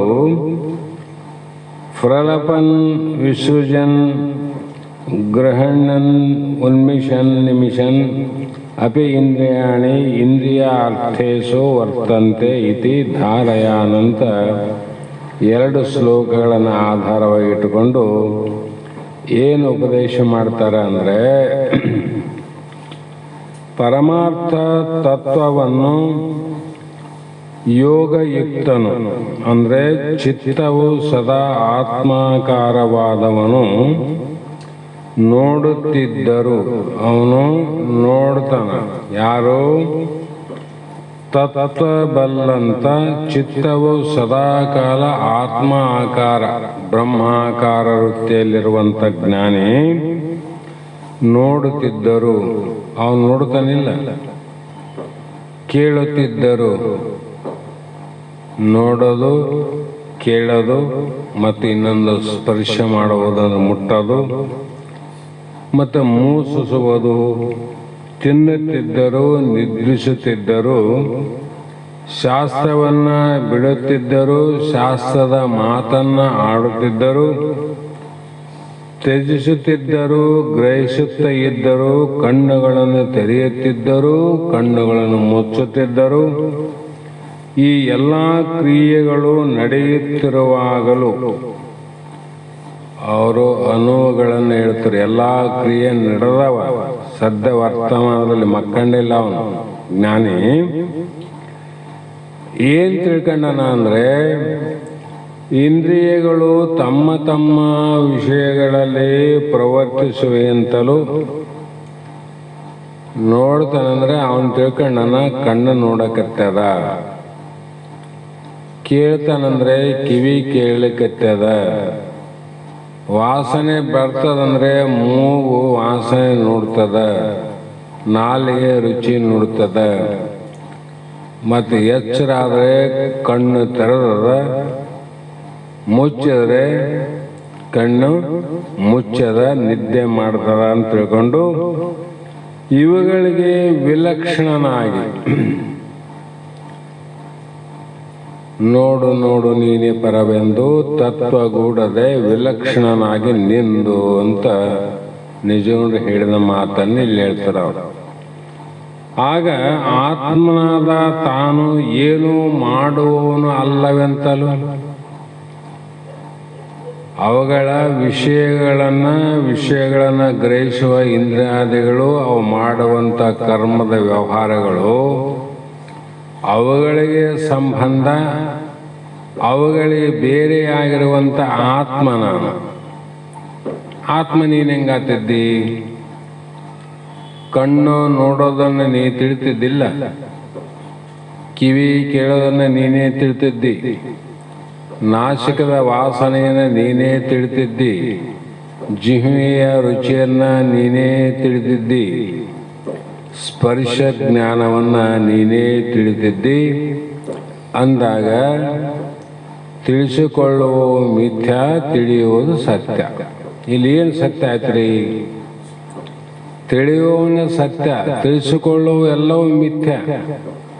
ಹಾಗಾಗಿ ಆ ತಿಳಿಸಿಕೊಳ್ಳುವ ವಸ್ತು ಮಿಥ್ಯಾ ಅಂತಂದಾಗ ಅವುಗಳಿಗೆ 3 ರೀತಿ ಗುಣಗಳ 3 ಪ್ರಕಾರ. ಮಂದತ್ವ ಬರಬಹುದು, ಪಟುತ್ವ ಆಗ್ಬೋದು, ವಿಕಾರ ಆಗ್ಬೋದು. ನಮ್ಮ ಕಣ್ಣಿಗೆ ಮೊದಲು ಪಟುತ್ವದ ವಯಸ್ಸಾದಾಗ ಮಂದತ್ವ ಬರ್ತದೆ. ಅಂದಾಗ ಮೊದಲ ಪಟುತ್ವದಿಂದ ಮಂದತ್ವಕ್ಕೆ ಬಂದಂದ್ರೆ ಇದು ವಿಕಾರ ಆಗ್ಯದಂತ ಅರ್ಥ. ಕಿವಿ ಮೊದಲು ಭಾಳ ಚಲೋ ಕೇಳ್ತದ್ದು, ಈಗ ಕೇಳಂಗಿಲ್ಲ. ಮೊದಲು ಕಿವಿ ಪಟುತ್ವ ಇತ್ತು, ಈಗ ಮಂದತ್ವ ಆಗ್ಯದಂದ್ರೆ ಪಟುತ್ವದಿಂದ ಮಂದತ್ವ ಆಗ್ಬೇಕಾದ್ರೆ ವಿಕಾರ ಆಗ್ಲೇಬೇಕು. ಆದರೆ ಶರೀರ ವಿಕಾರ ಆದಂಗ ಜಲ್ದಿ ಇಂದ್ರಿಯಗಳು ವಿಕಾರ ಆಗ್ಯವಂತ ನಮ್ಗೆ ಗೊತ್ತಾಗೋದಿಲ್ಲ. ಜಲ್ದಿ ಶರೀರ ಎಷ್ಟು ತೆಳ್ಳಗಾಗಿದ್ದಲ್ಲಪ್ಪ ಅಂತಾರೆ, ಕಣ್ಣೆಷ್ಟು ತೆಳ್ಳಗಾಗ್ಯದ ಸಣ್ಣದಾಗ್ಯದ ಅಂತಾರೆ, ಕಿವಿ ಭಾಳ ಸಣ್ಣದಾಗ್ಯದ ನೋಡಪ್ಪ ಈಗ ಅಂತಾರೆ. ಆ ವಿಕಾರ ಆಗಿಲ್ಲೇನು? ಆಗ್ಯಾವ, ಆದ್ರೆ ಸೂಕ್ಷ್ಮತೆಯಿಂದ ಆಗ್ತಾವ. ಎಣ್ಣೆ, ದೀಪದ ಎಣ್ಣೆ ಹೆಂಗ ನಿಧಾನ ಗೊತ್ತಾಗದಂಗ ಕರಗ್ತದ, ಈ ಇಂದ್ರಿಯಾದಿಗಳು ಲಕ್ಷಣ ಬಹಳ ಸೂಕ್ಷ್ಮವಾಗಿ ಸ್ಥೂಲ ದೇಹದ ಮೊದಲೇ ಗೊತ್ತಾಗ್ತದ. ಹಾಗಾಗಿ ಇವುಗಳೆಲ್ಲಕ್ಕೂ ವಿಲಕ್ಷಣನಾದ ಆತ್ಮನಾದ ತಾನು ಏನಂತ ಅರ್ಥ ಆಯ್ತು? ಏನು ಮಾಡುವವನಲ್ಲ ಅಂತ ಅರ್ಥ ಆಯ್ತು. ಕಣ್ಣು ಮುಚ್ಚವನು ನೀನಲ್ಲ, ಕಣ್ಣು ತೆರೆವನು ನೀನಲ್ಲ, ಕೇಳೋನು ನೀನಲ್ಲ, ಬಿಡೋನು ನೀನಲ್ಲ, ಮಾತಾಡೋನು ನೀನಲ್ಲ, ಸುಮ್ಮನಿರೋನು ನೀನಲ್ಲ. ಇವೆಲ್ಲಕ್ಕೂ ವಿಲಕ್ಷಣನಾಗಿ ಈ ಭಾಳ ಮಾತಾಡ್ತಾರೆ ಸಹಜವಾಗಿ. ಇಲ್ಲೇನು ಬತ್ತೆ ಕುಂತಾರೆ, ಹೇಳ್ತಾರೆ ಏನಪ್ಪ ಅವನು ಏನು ಮಾತಾಡ್ತಾನೋ ಮರ ಅಂತೀವಿ ನಾವು. ಅಂದರೆ ಅವನ ಮಾತುಗಳನ್ನು ನಾವು ಬೇರೆ ಕೇಳಿನೇ ಹೇಳ್ತೀವಲ್ಲ, ಏನು ಮಾತಾಡ್ತಾನಪ್ಪ ಅವನು, ಬಾಯಿ ಬೊಂಬಾಯಿ ಅಂತೀವಿ. ಆತ್ಮಜ್ಞಾನಿ ಕೂಡ ತಾನು ಏನನ್ನ ಮಾತಾಡಿದ್ರೆ ಏನು ಮಾತಾಡ್ತದೋ ಈ ಬಾಯಿ ಅಂತಾನೆ. ಸುಮ್ಮನಿದ್ರೆ ಏನು ಸುಮ್ಮನೆ ಅದು ಅಂತ ಹಿಂಗೆ ವಿಚಾರ ಮಾಡ್ತಾನೆ ವಿನ ಆರೋಪವನ್ನು ಮಾಡಂಗಿಲ್ಲ ಬ್ರಹ್ಮಜ್ಞಾನಿ. ಹಾಗಾಗಿ ಆತನು ಕರ್ತನಾಗಿದ್ದರೂ ಕೂಡ ಅಕರ್ತನು. ಕರ್ಮ ಮಾಡಾವಿಲ್ಲ, ಮಾಡಕತ್ತನಿಲ್ಲ, ಅಕರ್ತಲ್ಲ, ಸಂಬಂಧ ಇಲ್ಲ ಅಂತ ಅಂದ್ರೆ ಆ ಕರ್ಮಗಳಿಂದ ಆತ್ಮಜ್ಞಾನಿಗೆ ಬಂಧನ ಆಯ್ತೇನು?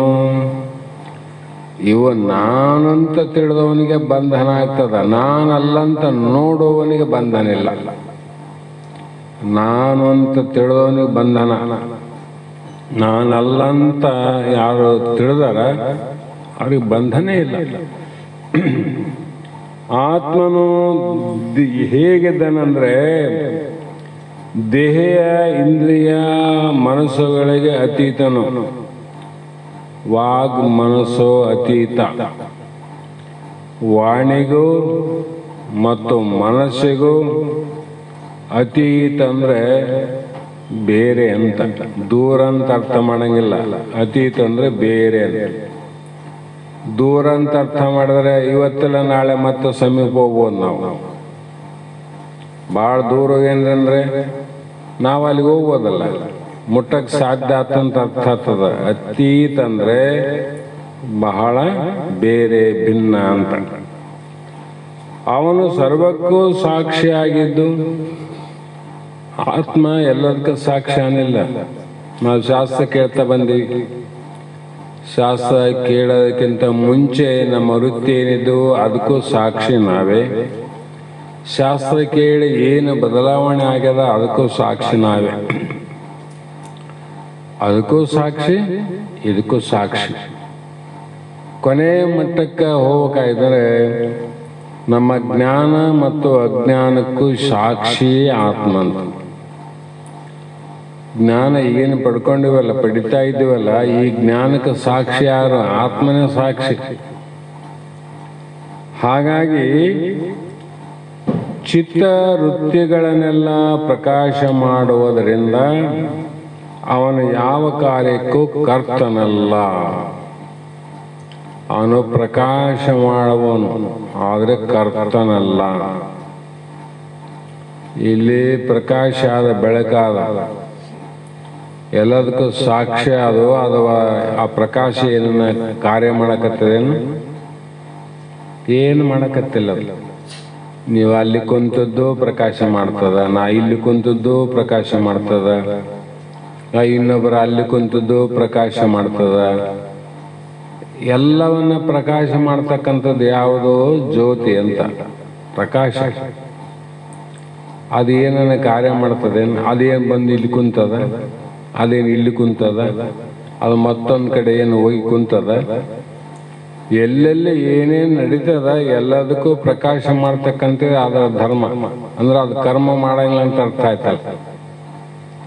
ಧರ್ಮವನ್ನ ಮಾಡ್ತದ, ಕರ್ಮ ಮಾಡಂಗಿಲ್ಲ, ಅದು ಧರ್ಮ. ಜ್ಯೋತಿದು ಬೆಳಕು ಅದರ ಧರ್ಮ ಅದಲ್ಲ. ಆದ್ರೆ ಕರ್ಮ ಮಾಡ್ತದೇನು? ಎಲ್ಲಾ ಕರ್ಮಕ್ಕ ಸಾಕ್ಷಿ ನೋಡ್ರಿ, ಅದು ಬಿಡಂಗಿಲ್ಲ. ಅದೆಲ್ಲದೆ ಗೊತ್ತಾಗ್ತದೆ ನಮ್ಗೆ. ಹಾಗಾಗಿ ಯಾವ ಕಾರ್ಯಕ್ಕೂ ಆತ್ಮನು ಕರ್ತನಲ್ಲ, ಯಾವ ಕಾರ್ಯಕ್ಕೂ ಈ ಜ್ಯೋತಿ ಕರ್ತನಲ್ಲ, ಕಾರಣ ಅಲ್ಲ. ಆದರೂ ಅವಿದ್ಯಾ ದೋಷದಿಂದ ಜೀವನು ತನ್ನ ಸ್ವರೂಪವನ್ನು ಮರೆತು ಸ್ಥೂಲ ಸೂಕ್ಷ್ಮ ಕಾರಣ ದೇಹಗಳೊಂದಿಗೆ ತಾದಾತ್ಮ್ಯವನ್ನು ವಹಿಸಿ, ಇಷ್ಟೆಲ್ಲ ತನ್ನ ಸ್ವರೂಪ ಇದ್ರೂ ಕೂಡ ಅವಿದ್ಯಾ ರೂಪದಿಂದ ಅಜ್ಞಾನ, ಆ ಅಜ್ಞಾನ ದೋಷದಿಂದ ಏನು ಆಯ್ತು? ತನ್ನ ಸ್ವರೂಪವನ್ನು ತಾನು ಮರೆತಾಯ್ತು. ಕರ್ಣ ತನ್ನ ಸ್ವರೂಪವನ್ನು ಮರೆತ. ಅದರಂತೆ ಸ್ಥೂಲ ಸೂಕ್ಷ್ಮ ಕಾರಣ ದೇಹಗಳೊಂದಿಗೆ ತಾದಾತ್ಮ್ಯವನ್ನು ವಹಿಸಿ ತಾನು ದೇಹವೆಂತಲೂ ತಾನೇ ಇಂದ್ರಿಯವೆಂತಲೂ ತಾನೇ ಮನಸ್ಸೆಂತಲೂ ತಿಳಿದು ಅವುಗಳನ್ನ ಕ್ರಿಯೆಗಳನ್ನ ವಿಕಾರಗಳನ್ನ ತನ್ನಲ್ಲಿ ಆರೋಪಿಸಿಕೊಂಡು ದುಃಖವನ್ನ ಅನುಭವಿಸುತ್ತಾನೆ. ನಮ್ಮ ದುಃಖ ಯಾಕಾಯ್ತು ಅಂತ ಹೇಳ್ಬಿಟ್ರಲ್ಲ. ಅಲ್ಲಿ ಮಂಚ ಹಾಕಿವಿ, ಅಲ್ಲಿ ಚೇರ್ ಹಾಕಿವಿ, ಇಲ್ಲಿ ಸಿದ್ಧಾರ್ಢರ ಒಂದು ಮೂರ್ತಿ ಕುಂತದ. ಇದೇನು ಅದಲು ಬದಲಾವಣೆ ಏನನ್ನಾದ್ರೆ ಈ ಪ್ರಕಾಶಕ್ಕೆ ಏನೇನಾಗಿದೆ? ಪ್ರಕಾಶಕ್ಕೆ ಏನಿಲ್ಲ. ಅದಕ್ಕೆ ಚೇರು ಮೇಲೆ ಇತ್ತು ಕೆಳಗೆ ಹಾಕಿದಂದ್ರೂ ಕೂಡ ನಾನು ಈ ಕೆಳಗೆ ಬಿದ್ದೆ ಅಂತಿಲ್ಲ. ಯಾವುದಕ್ಕೆ? ಚೇರು ಮುರಿಬೋದು, ಆ ಪ್ರಕಾಶ ಏನಿಲ್ಲ, ಅದಕ್ಕೆ ಏನಾಗೋದಿಲ್ಲ. ಅದಕ್ಕೆ ಹೀಗೆ ಸ್ಥೂಲ ಸೂಕ್ಷ್ಮ ಕಾರಣ ದೇಹಗಳನ್ನು ಅವಿದ್ಯಾ ರೂಪದಿಂದ ತಿಳ್ಕೊಂಡು ಅವೇ ನಾನಂತ ಅನ್ಕೊಂಡು ಅವುಗಳಿಗೆ ಆಗುವಂಥ ವಿಕಾರಗಳೆಲ್ಲವು ಸಹಜವಾಗಿ ವ್ಯಾವಹಾರಿಕವಾಗಿ ಯಾರನ್ನ ಮಾತಾಡ್ತಾರಪ್ಪ, ಹೆಂಗದಪ್ಪ ಹೆಂಗಿದ್ದೆ ಅಂತ ಕೇಳಿದ್ರೆ ನಮ್ಮ ಹನುಮಂತ ಹೇಳ್ತಾನೆ, ಕಿವಿ ಸ್ವಲ್ಪ ಕೇಳಂಗಿಲ್ಲಪ್ಪ ಅಂತ. ಕಿವಿ ತಾನೇನು? ಕಿವಿ ತಾನಲ್ಲ. ಕಿವಿಯ ಮಂದತ್ವವನ್ನ ತಿಳಿಯುವ ಸಾಕ್ಷಿ ತಾನಾಗಿದ್ರು ಕೂಡ ತನ್ನ ಮೇಲೆ ತಾದಾತ್ಮ್ಯವಾದಂಥ ಶರೀರ ಏನದಲ್ಲ, ಅದಕ್ಕಾಗಿ ಅವನು ಹೇಳಬೇಕಾಗಿತ್ತು ಕಿವಿ ಸ್ವಲ್ಪ ಸರಿ ಕೇಳಂಗಿಲ್ಲ, ಕಣ್ಣು ಸರಿ ಕಾಣಂಗಿಲ್ಲ. ತಾನು ಕಣ್ಣೇನು ಇಲ್ಲಲ್ಲ. ಆದ್ದರಿಂದ ಈ ಒಂದು ದುಃಖವನ್ನ ಅನುಭವಿಸುವಂತ ಪ್ರತಿಯೊಬ್ಬ ಜೀವಿಯು ಶ್ರೋತ್ರಿಯ ಬ್ರಹ್ಮನಿಷ್ಠನಾದ ಸದ್ಗುರುವಿನ ತತ್ವಜ್ಞಾನ ಬೋಧೆಯಿಂದ. ಯಾರ ಬೋಧೆ? ಶ್ರೋತ್ರಿಯ ಬ್ರಹ್ಮನಿಷ್ಠ ಸದ್ಗುರುವಿನ ಮತ್ತೆ ತತ್ವಜ್ಞಾನ ಬೋಧನೆಯಿಂದ ಅಂದ್ರೆ ನೋಡ್ರಿ, ತತ್ವಜ್ಞಾನ ಬೇರೆ, ಕರ್ಮಜ್ಞಾನಗಳು ಬೇರೆ. ತನ್ನ ಸ್ವರೂಪ ಜ್ಞಾನದ ಬೋಧೆಯಿಂದ ಅವಿದ್ಯಾರೂಪವನ್ನು ಕಳೆದುಕೊಂಡು ಯಾರಿಂದ ಹೋಗ್ತದ? ಶ್ರೋತ್ರಿಯ ಬ್ರಹ್ಮನಿಷ್ಠ ಸದ್ಗುರುವಿನ ತತ್ವ ಉಪದೇಶ ಜ್ಞಾನದಿಂದ ಅದು ಅಜ್ಞಾನ ಕಳೆದುಕೊಂಡಂಥ ಮಹನೀಯನು ಯಾವಾಗಲೂ ಆತ್ಮ ಸ್ವರೂಪದಲ್ಲಿ ಸ್ಥಿತನಾಗಿದ್ದು ತನ್ನ ನಿಜವನ್ನು ತಾನು ತಿಳಿದು ಆಯಾ ಇಂದ್ರಿಯಗಳ ಕಾರ್ಯಗಳಲ್ಲಿ ಪ್ರವರ್ತಿಸಿದರೂ ತಾನು ಆ ಪ್ರವರ್ತನೆಯನ್ನು ಬೆಳಗುವ ಸಾಕ್ಷಿಯಂತಲೂ ತಾನು ಏನನ್ನು ಮಾಡುವನು ಅಲ್ಲವೆಂತಲೂ ನಿಶ್ಚಯ ನಿರ್ವಿಕಾರನಾಗಿರುತ್ತಾನೆ. ಅಂತಃಕರಣ ಧರ್ಮಗಳಾದ ಸುಖ ದುಃಖಗಳನ್ನು ತನ್ನಲ್ಲಿ ಆರೋಪಿಸಿಕೊಳ್ಳದೆ ನಿತ್ಯ ನಿರತಿಶಯ ಸಹಜವಾದ ಆನಂದದಲ್ಲಿ ತೃಪ್ತನಾಗುತ್ತಾನೆ. ಆವಾಗ ಸಹಜವಾದ ಆನಂದ. ನಮಗೆ ಎದ್ರೂ ದುಃಖ, ಬಿದ್ರೂ ದುಃಖ, ಕುಂತ್ರೂ ದುಃಖ, ಸುಖ ದುಃಖ ಆಗ್ತಾವಿಲ್ಲ. ಆದರೆ ಆತ್ಮಜ್ಞಾನಿಗಳ ಒಂದು ವೃತ್ತಿ ಏನಿರ್ತದಂದ್ರೆ ಅವರು ಕೂಡ್ತಾರ, ಮಲಗ್ತಾರ, ನಿಲ್ತಾರ. ಅವರಿಗೂ ಕೂಡ ದೇಹ ಆದಂದ್ಮೇಲೆ ದೇಹದ ಧರ್ಮಗಳು ಜ್ಞಾನಿಗೂ ಇರವೆ, ಅಜ್ಞಾನಿಗೂ ಇರವೆ. ನಾವು ಅಜ್ಞಾನಿಗಳು ತಿರುಗಾಡಿದ್ರೆ ನೋವಾಗ್ತದೋ, ಜ್ಞಾನಿಗಳು ತಿರುಗಾಡಿದ್ರೆ ನೋವು ಆಗೋದಿಲ್ಲೇನು? ಅಜ್ಞಾನಿಗಳ ದೇಹಕ್ಕೆ ಸೂಜಿ ತಗೊಂಡು ಚುಚ್ಚರಿ ನೋವಾಗುತ್ತ, ಜ್ಞಾನಿಗಳ ದೇಹಕ್ಕೆ ಚುಚ್ಚಿದ್ರೆ ಸುಖ ಆಗ್ತದೆ, ಅವ್ರಿಗೂ ನೋವಾಗ್ತದೆ. ಆಗಬೇಕಲ್ಲ. ಆದರೆ ಅಜ್ಞಾನಿ ಆ ನೋವನ್ನು ನನಗ ಅಂತ ದುಃಖ ಪಡ್ತಾನ, ಜ್ಞಾನಿ ನನ್ನ ದೇಹಕ್ಕೆ ಅಂತ ತಿಳ್ಕೊಂಡು ಸುಖ ಪಡ್ತಾನ. ಅವ್ರಿಗೆ ಹೆಜ್ಜೆಜ್ಜಿಗಿರವೆ, ದೇಹ ಆದ್ಮೇಲೆ ಇರ್ಬೇಕಲ್ಲ. ಆದ್ರೆ ಅವರ ಪ್ರವೃತ್ತಿ ಹೇಗಿರ್ತಂದ್ರೆ ಅವುಗಳನ್ನ ಹಂಚಿ ಹಾಕ್ತಾರೆ. ಯಾವುದು ತಾನಲ್ಲದ್ದೇನದ, ಅದಕ್ಕೆ ಏನಾದರೂ ಕೂಡ ಅದರ ಸಂಬಂಧ ನಮಗಿಲ್ಲ ಅಂತ. ನಮಗೆ ಸಂಬಂಧಿಕರಿಗೆ ಏನನ್ನಾದ್ರೆ ಆ ದುಃಖ ನಮಗೆ ಆತದಿಲ್ಲ. ಊರು ತುಂಬ ಮಂದಿ ಯಾರ, ಎಲ್ಲರ ಮನೆಗೆ ದುಃಖ ಆಗ್ತದ, ಆ ದುಃಖ ನಮಗೆ ಆಗ್ತದೇನು? ಆಗೋದಿಲ್ಲ. ಯಾರು ನಾವು ಸಂಬಂಧಿಗಳಂತ ತಿಳ್ಕೊಂಡಿವಿ, ಆ ಸಂಬಂಧಿಗಳಿಗೆ ಆದಂಥ ದುಃಖ ನನಗಾಗ್ತಂತ ಆರೋಪ ಮಾಡ್ಕೊಂತೀವಿ ನೋಡ್ರಿ. ಇದು ಅಜ್ಞಾನ ಅಲ್ಲ, ಅದು ವ್ಯವಹಾರಿಕವಾಗಿ, ಲೌಕಿಕವಾಗಿ. ಪಾರಮಾರ್ಥಿಕವಾಗಿ ಮಹಾತ್ಮರು ಅದು ಅನ್ಯ ದೇಹದಂತೆ ತಮ್ಮ ದೇಹವನ್ನು, ನಮ್ಮ ಸಂಬಂಧ ಇಲ್ಲದವರ ಸುಖ ದುಃಖ ನಮಗೆ ಹೆಂಗ ಸಂಬಂಧ ಇಲ್ಲೋ, ಆತ್ಮಜ್ಞಾನಿ ತನಗೆ ಸಂಬಂಧವಿಲ್ಲದಂಥ ದೇಹದ ಸುಖ ದುಃಖ ಧರ್ಮ ಕರ್ಮಗಳು ಅವನಿಗೆ ಪರಿಣಾಮವನ್ನು ಉಂಟು ಮಾಡಂಗಿಲ್ಲ. ಪರರ ದೇಹ ಅಂತ ನಾವು ಇನ್ನೊಬ್ಬರಿಗೆ ಆಗದ, ಅವ್ರ ಮನೆಗೆ ಆಗಿದ್ರು ನಮಗೇನು.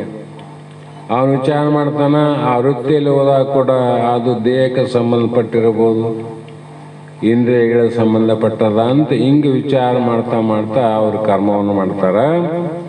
ಹೀಗೆ ಸುಖ ದುಃಖಗಳನ್ನು ತನ್ನಲ್ಲಿ ಆರೋಪಿಸಿಕೊಳ್ಳದೆ, ಸುಖ ದುಃಖ ಆಗೋದಿಲ್ಲ ಅಂತೇಳಿ ನೋಡ್ರಿ, ಆರೋಪಿಸಿಕೊಳ್ಳದೆ. ಈ ಮಂದಿಗೆ ಯಾರನ್ನ ಹೊಟ್ಟೆ ನೋವು ಎದ್ರೆ ನಾವು ಅಳ್ತೀವಿಲ್ಲ, ನಿನಗಾಗಿದೆ ಹೊಟ್ಟೆ ನೋವು. ಹೊಟ್ಟೆ ನೋವಾದದ್ದು ಅವರಿಗೆ ಆರೋಪದಿಂದ ನಿನ್ನ ದುಃಖ ಆಗಿದೆ. ಇದು ಎಂಥ ವಿಪರ್ಯಾಸ ಅಂತ. ನನಗೆ ಹೊಟ್ಟೆ ನೋವಾಗಿದ್ರೆ ನನಗೆ ದುಃಖ ಆಗಿಲ್ಲ, ಆ ಪ್ರಶ್ನೆ ಬೇರೆ. ಇನ್ನೊಬ್ಬರಿಗೆ ಆಗ್ಯದ ನೋಡ್ರಿ. ಸಣ್ಣವ್ರು ಇರುವಾಗ ಎಲ್ಲರಿಗೂ ಪ್ರೇಮ ಇರ್ತದ. ಇಲ್ಲೋ ಆತ್ಮಜ್ಞಾನಿಗಳಿಗೆ ಸಣ್ಣ ಸಣ್ಣ ಮಕ್ಕಳು ಇರುವಂಥ ಸಂದರ್ಭದಲ್ಲಿ ಮಕ್ಕಳನ್ನು ಹೆತ್ತಂಥ ತಾಯಿ ಆ ಮಗುವಿಗೆ ಸ್ವಲ್ಪ ಏನಾದ್ರು ಹೊಟ್ಟೆ ನೋವು ಅಂತ ಸ್ವಲ್ಪ ಅದು ಏನಾದರೂ ಕೂಡ ಗದ್ದಲ ಮಾಡಲಿಕ್ಕೆ, ಅಳಲಿಕ್ಕೆ ಪ್ರಾರಂಭ ಆಯ್ತಂದ್ರೆ ತಾಯಿ ಕಣ್ಣಲ್ಲಿ ನೀರು ಬರ್ತಾವ. ತಾಯಿಗಾಗಿದೇನು? ತಾಯಿಗಾಗಿಲ್ಲ, ಮಗುವಿಗೆ ಆಗ್ಯದ. ಮಗುವಿಗೆ ಆದ ನೋವು ತಾಯಿಗೆ ಹೆಂಗ್ ಬಂತು? ಬರೀ ಆರೋಪದಿಂದ. ಹೀಗೆ ಜ್ಞಾನಿಗಳಿಗೆ ದೇಹಕ್ಕೆ ಆದಂಥ ಸುಖ ದುಃಖ ನೋವು ನಲಿವುಗಳೆಲ್ಲ ತನ್ನ ಮೇಲೆ ಆರೋಪವನ್ನು ಮಾಡಿಕೊಳ್ಳಂಗಿಲ್ಲ. ತಾಯಿ ತಿಳಿದಕ್ಕೆ ಅದಕ್ಕೆ ಸಮಾಧಾನ ಮಾಡೋ ಪ್ರಯತ್ನ ಮಾಡ್ತಾಳೆ ವಿನ ತಾನು ಅಳಕ್ಕೆ ಹೋಗೋದಿಲ್ಲ. ಜ್ಞಾನಿಗಳು ಕೂಡ ಸಂದರ್ಭ ಬಂದಾಗ ಅದಕ್ಕೆ ಉಪಶಮನ ಮಾಡಿಕೊಳ್ಳಲಿಕ್ಕೆ ಪ್ರಯತ್ನ ಮಾಡಬಹುದು ವಿನ ಅಳಲಿಕ್ಕೆ ಹೋಗೋದಿಲ್ಲ ಅಂತ. ಶುಷ್ಕ ವೇದಾಂತಿಗಳು ಅಂತ ಕೆಲವು ಮಂದಿ ಯಾರ, ಕೆಲವರು ದೃಢವಾದ ಅಪರೋಕ್ಷವಾದ ಆತ್ಮಜ್ಞಾನವನ್ನು ಪಡೆಯದೆ ಇವರು ಏನಂದ್ರು ಶುಷ್ಕ ವೇದಾಂತಿ ಅಂತ. ಇವರು ಉದರ ಪೋಷಣ ಬಹುಕೃತ್ಯ ವೇಷಂ ಅಂತಾರೆ.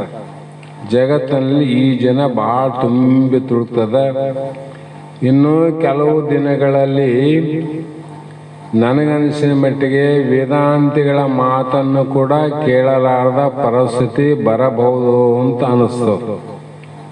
ಸ್ವಲ್ಪ ವರ್ಷಗಳಲ್ಲಿ ವೇದಾಂತಕ್ಕೂ ಕೂಡ ಮಹತ್ವ ಕೊಡಂಗಿಲ್ಲ, ಮತ್ತೆ ಸತ್ಯವಾದ ಜೀವಿಗಳೇ ಅವರಷ್ಟೇ ನುಡಿಕೆವಿ ಕೊಡೋರು. ಇದನ್ನು ಬೆಳೆಸಬೇಕು, ಇನ್ನು ದೊಡ್ಡದು ಮಾಡಬೇಕು, ಇದನ್ನು ಉದ್ಧಾರ ಮಾಡಬೇಕನ್ನೋ ಕಲ್ಪನೆಗಳೇನಾವಲ್ಲ ಅವೆಲ್ಲ ಹೋಗ್ತವೆ.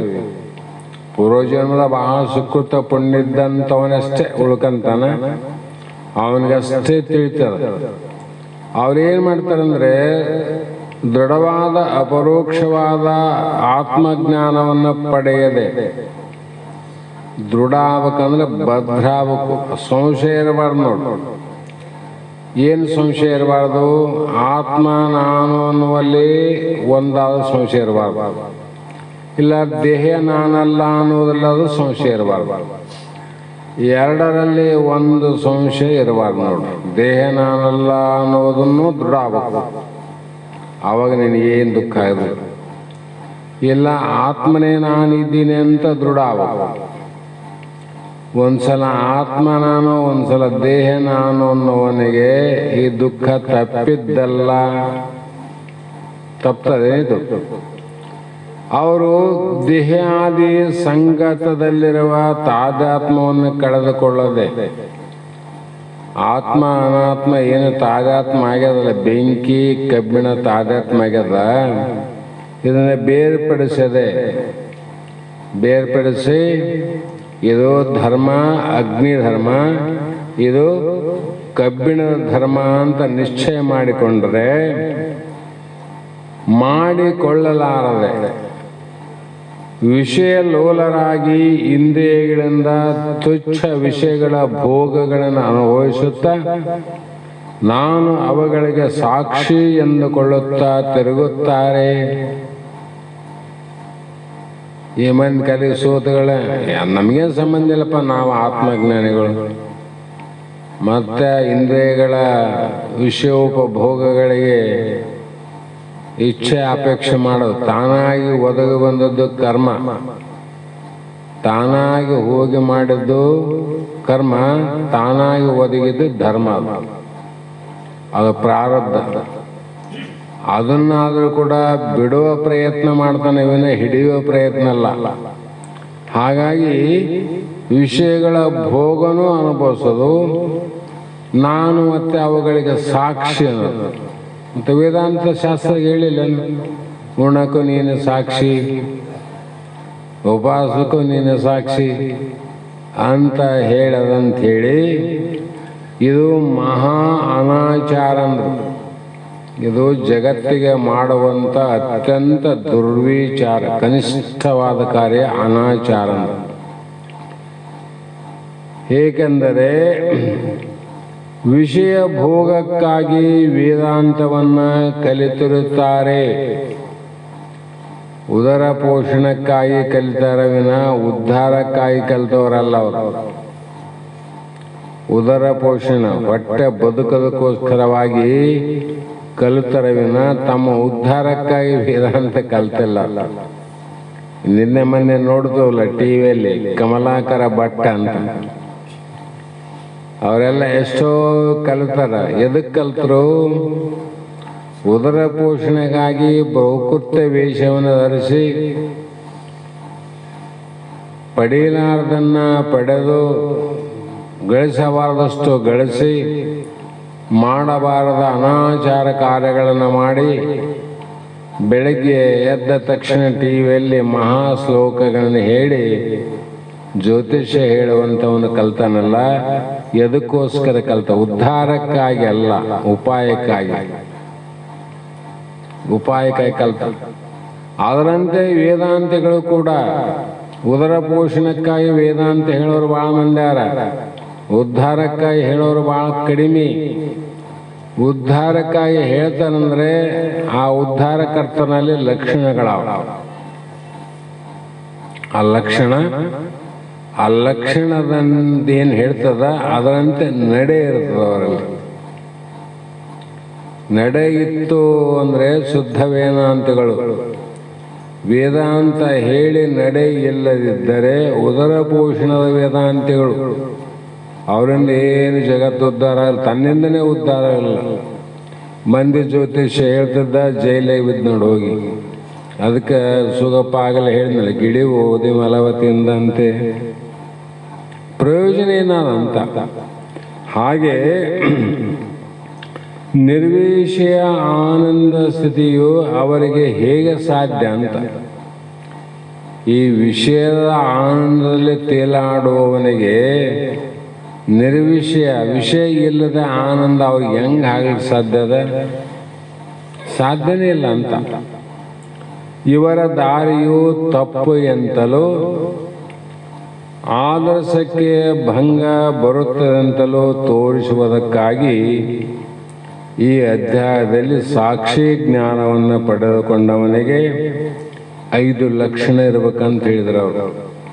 ಯಾವ ಮೊದಲು ಹೇಳಿದ ಲಕ್ಷಣ, ಈ ಕಡೆ ಹೋಗಬಾರ್ದು, ದುರ್ಳ ವೇದಾಂತಿ ತಾತ ಹೇಳ್ತಿದ್ದ, ಬಸವಾನಂದರ ವೇದವಾಕ್ಯ. ತಮ್ಮ ವೇದಾಂತಿಗಳಲ್ಲಿ ದುರ್ಳ ವೇದಾಂತಿಗಳು ಆರ, ಮರುಳ ವೇದಾಂತಿಗಳು ಆರ, ಸರಳ ವೇದಾಂತಿಗಳು ಸಿಗೋದು ಬಹು ದುರ್ಲಭ. ಹೇಳಿದ್ರೆ ನಿಮಗೆಲ್ಲ ಕೇಳಿರಿ ನೀವು. ದುರ್ಳ ವೇದಾಂತವನ್ನು ಹೇಳೋದು ವಿಷಯೋಪಭೋಗದಲ್ಲಿ ತೊಡಗಿರೋದು. ಇವನಿಗೇನನ್ಬೇಕು? ದುರ್ಳ ವೇದಾಂತಿ. ಇನ್ನು ಮರುಳ ವೇದಾಂತಿ, ಮಂದಿನ ವೇದಾಂತ ಹೇಳಿ ಮರುಳ ಮಾಡೋದು. ಸರಳ ವೇದಾಂತಿ ಅಂದರೆ ಇದ್ದಕ್ಕಿದ್ದಂಗ ಹೇಳೋದು, ಹೇಳಿದಂಗ ಸಾಧ್ಯವಾದಷ್ಟು ನಡೆಯೋದು. ನಡೆ ಅನ್ನೋದು ಒಮ್ಮೆಲೆ ಎಲ್ಲರಿಗೂ ಬರ್ತದಂತ ಹೇಳಂಗಿಲ್ಲ, ಬರಂಗಿಲ್ಲ ಅಂತ ಹೇಳಂಗಿಲ್ಲ. ಸಾಧನೆಗೆ ಏನು ಅಸಾಧ್ಯವಾದದ್ದಲ್ಲ. ಹಾಗಾಗಿ ಇಲ್ಲಿ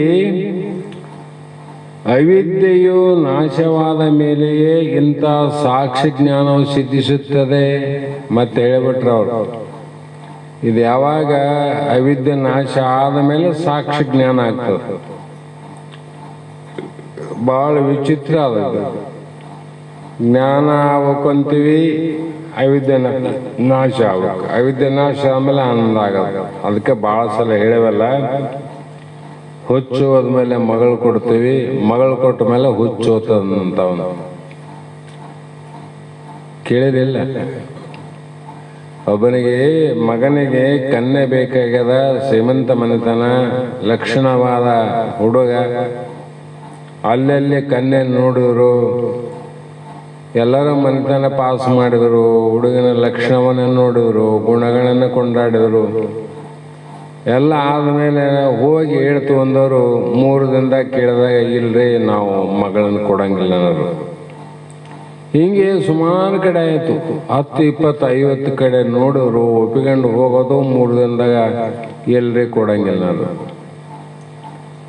ಕಡೆಗೆ ಇವ್ರಿಗೆ ಸಮಸ್ಯೆ ಆಯಿತು. ಹಿಂಗೆ ಯಾಕಂತಾರೆ ಜನ ಅಂತ ಗೊತ್ತಾಗಿ ಒಬ್ಬ ಜ್ಯೋತಿಷಿ ಕಡೆ ಹೋದ, ಬೇಕಿದ್ದವ್ರ ಕಡೆ.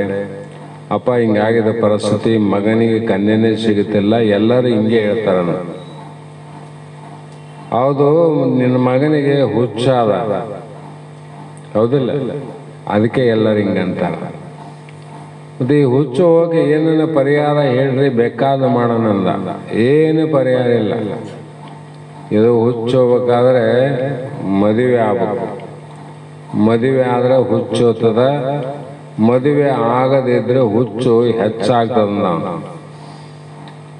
ಆ ವಿಚಾರ ಮಾಡಿದ ಹೆಂಗನ ಮಾಡಿ ಮದುವೆ ಮಾಡಬೇಕು, ಹುಚ್ಚಂತೂ ಹೋಗ್ತದ, ಆರಾಮಾಗಿ ಇರ್ತಾರಂತ ವಿಚಾರ ಮಾಡಿ ಮತ್ತೆ ಒಂದು ಕಡೆ ಒಳ್ಳೆ ಮನೆತನಕ್ಕೆ ಹೋದರು.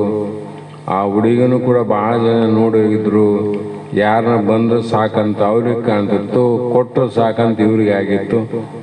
ಆವಾಗ ಅವ್ರು ಹೇಳಿದ್ರು, ಇಲ್ಲ ನಾವು ಹುಡುಗನಿಗೆ ಕೊಡ್ತೀವಿ ಮಗಳನ್ನ ಅಂದರು.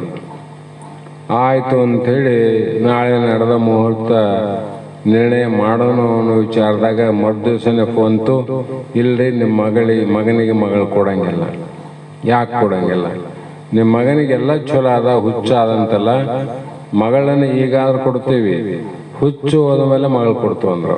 ಇನ್ನೂ 1 ವರ್ಷ ಆಗಲಿ, 2 ವರ್ಷ ಆಗಲಿ, ನಮ್ಮ ಮಗಳನ್ನ ಹಂಗೆ ಇಡ್ತೀವಿ, ನಿನ್ನ ಮಗನಿಗೆ ಹುಚ್ಚು ಯಾವಾಗ ಹೋಗ್ತದ ಆವಾಗ ಮಗಳು ಕೊಡ್ತು ಅಂದ್ರು. ತಂದೆ ಅಂದ, ಅಲ್ಲೋ ಮರೆಯ, ಇದಕ್ಕೆ ಬಹಳ ಪ್ರಯತ್ನ ಮಾಡೀನಿ, ಇದಕ್ಕೆ ಮದ್ದೇನೆಂದ್ರೆ ಮದುವೆ ಆದ್ರೆ ಹುಚ್ಚು ಬಿಡ್ತದಂತ ಹೇಳ್ಯಾರ ಎಲ್ಲರೂ.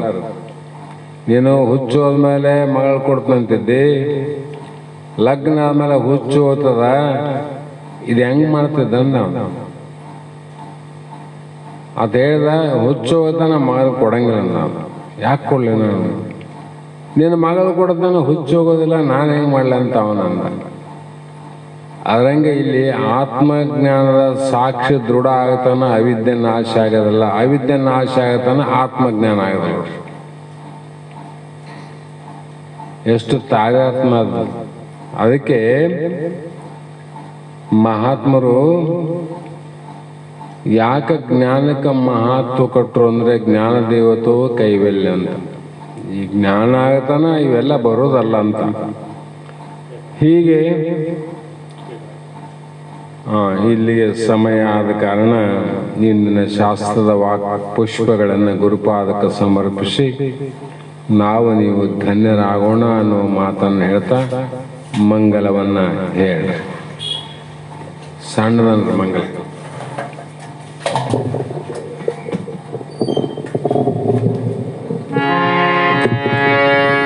ಜ್ಯೋತಿ ಬೆಳಗುತ್ತಿದೆ ವಿಮಲ ಪರಂ, ಜ್ಯೋತಿ ಬೆಳಗುತ್ತಿದೆ, ಜ್ಯೋತಿ ಬೆಳಗುತ್ತಿದೆ ವಿಮಲ ಪರಂ, ಜ್ಯೋತಿ ಬೆಳಗುತ್ತಿದೆ. ಮಾತು ಮನಂಗಾಳಿಂದ ತತ್ತ ಮೀರಿದ ಸಾತಿಶಯದ ನಿರೋಪಾಧಿಕ ನಿರ್ಮಲ ಜ್ಯೋತಿ ಬೆಳಗುತ್ತಿದೆ ವಿಮಲ ಪರಂ, ಜ್ಯೋತಿ ಬೆಳಗುತ್ತಿದೆ.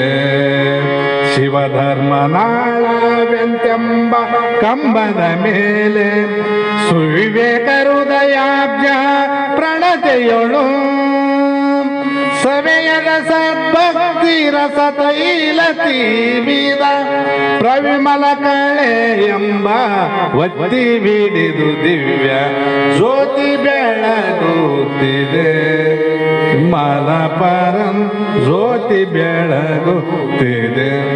ಮುಸಕಿದ ವಿಷಯ ಪತಂಗ ಬಿದ್ದುರುಳೆ ತಾಮಸ ಬುದ್ಧಿ ಎಂಬ ಕತ್ತಲೆ ಅಳಿಯೇ ಮಸಗಿಸು ಜ್ಞಾನವೆಂತೆಂಬ ಮಹಾಪ್ರಭೆ ಪಸರಿಸಿ ಮಾಯಾ ಕಾಳಿಕ ಪರ್ದದ ರೂಪ ಜ್ಯೋತಿ ಬೆಳಗುತ್ತಿದೆ ವಿಮಲ ಪರಂ, ಜ್ಯೋತಿ ಬೆಳಗುತ್ತಿದೆ.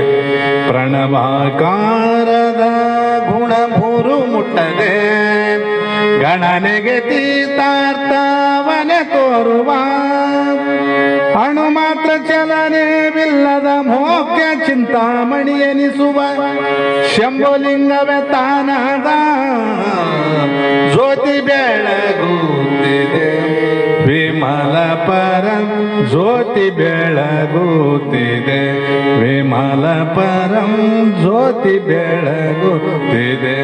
ಹರವೋ ओम चैतन्यं शाश्वतं शान्तं व्योमातीतं निरञ्जनं नादबिन्दुकला अतीतं तस्मै श्री गुरवे नमः।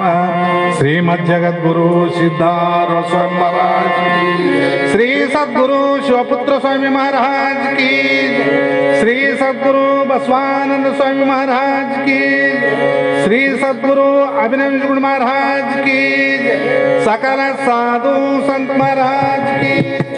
जय मंगलम जय नमः। पार्वती शिव हर हर महादेव।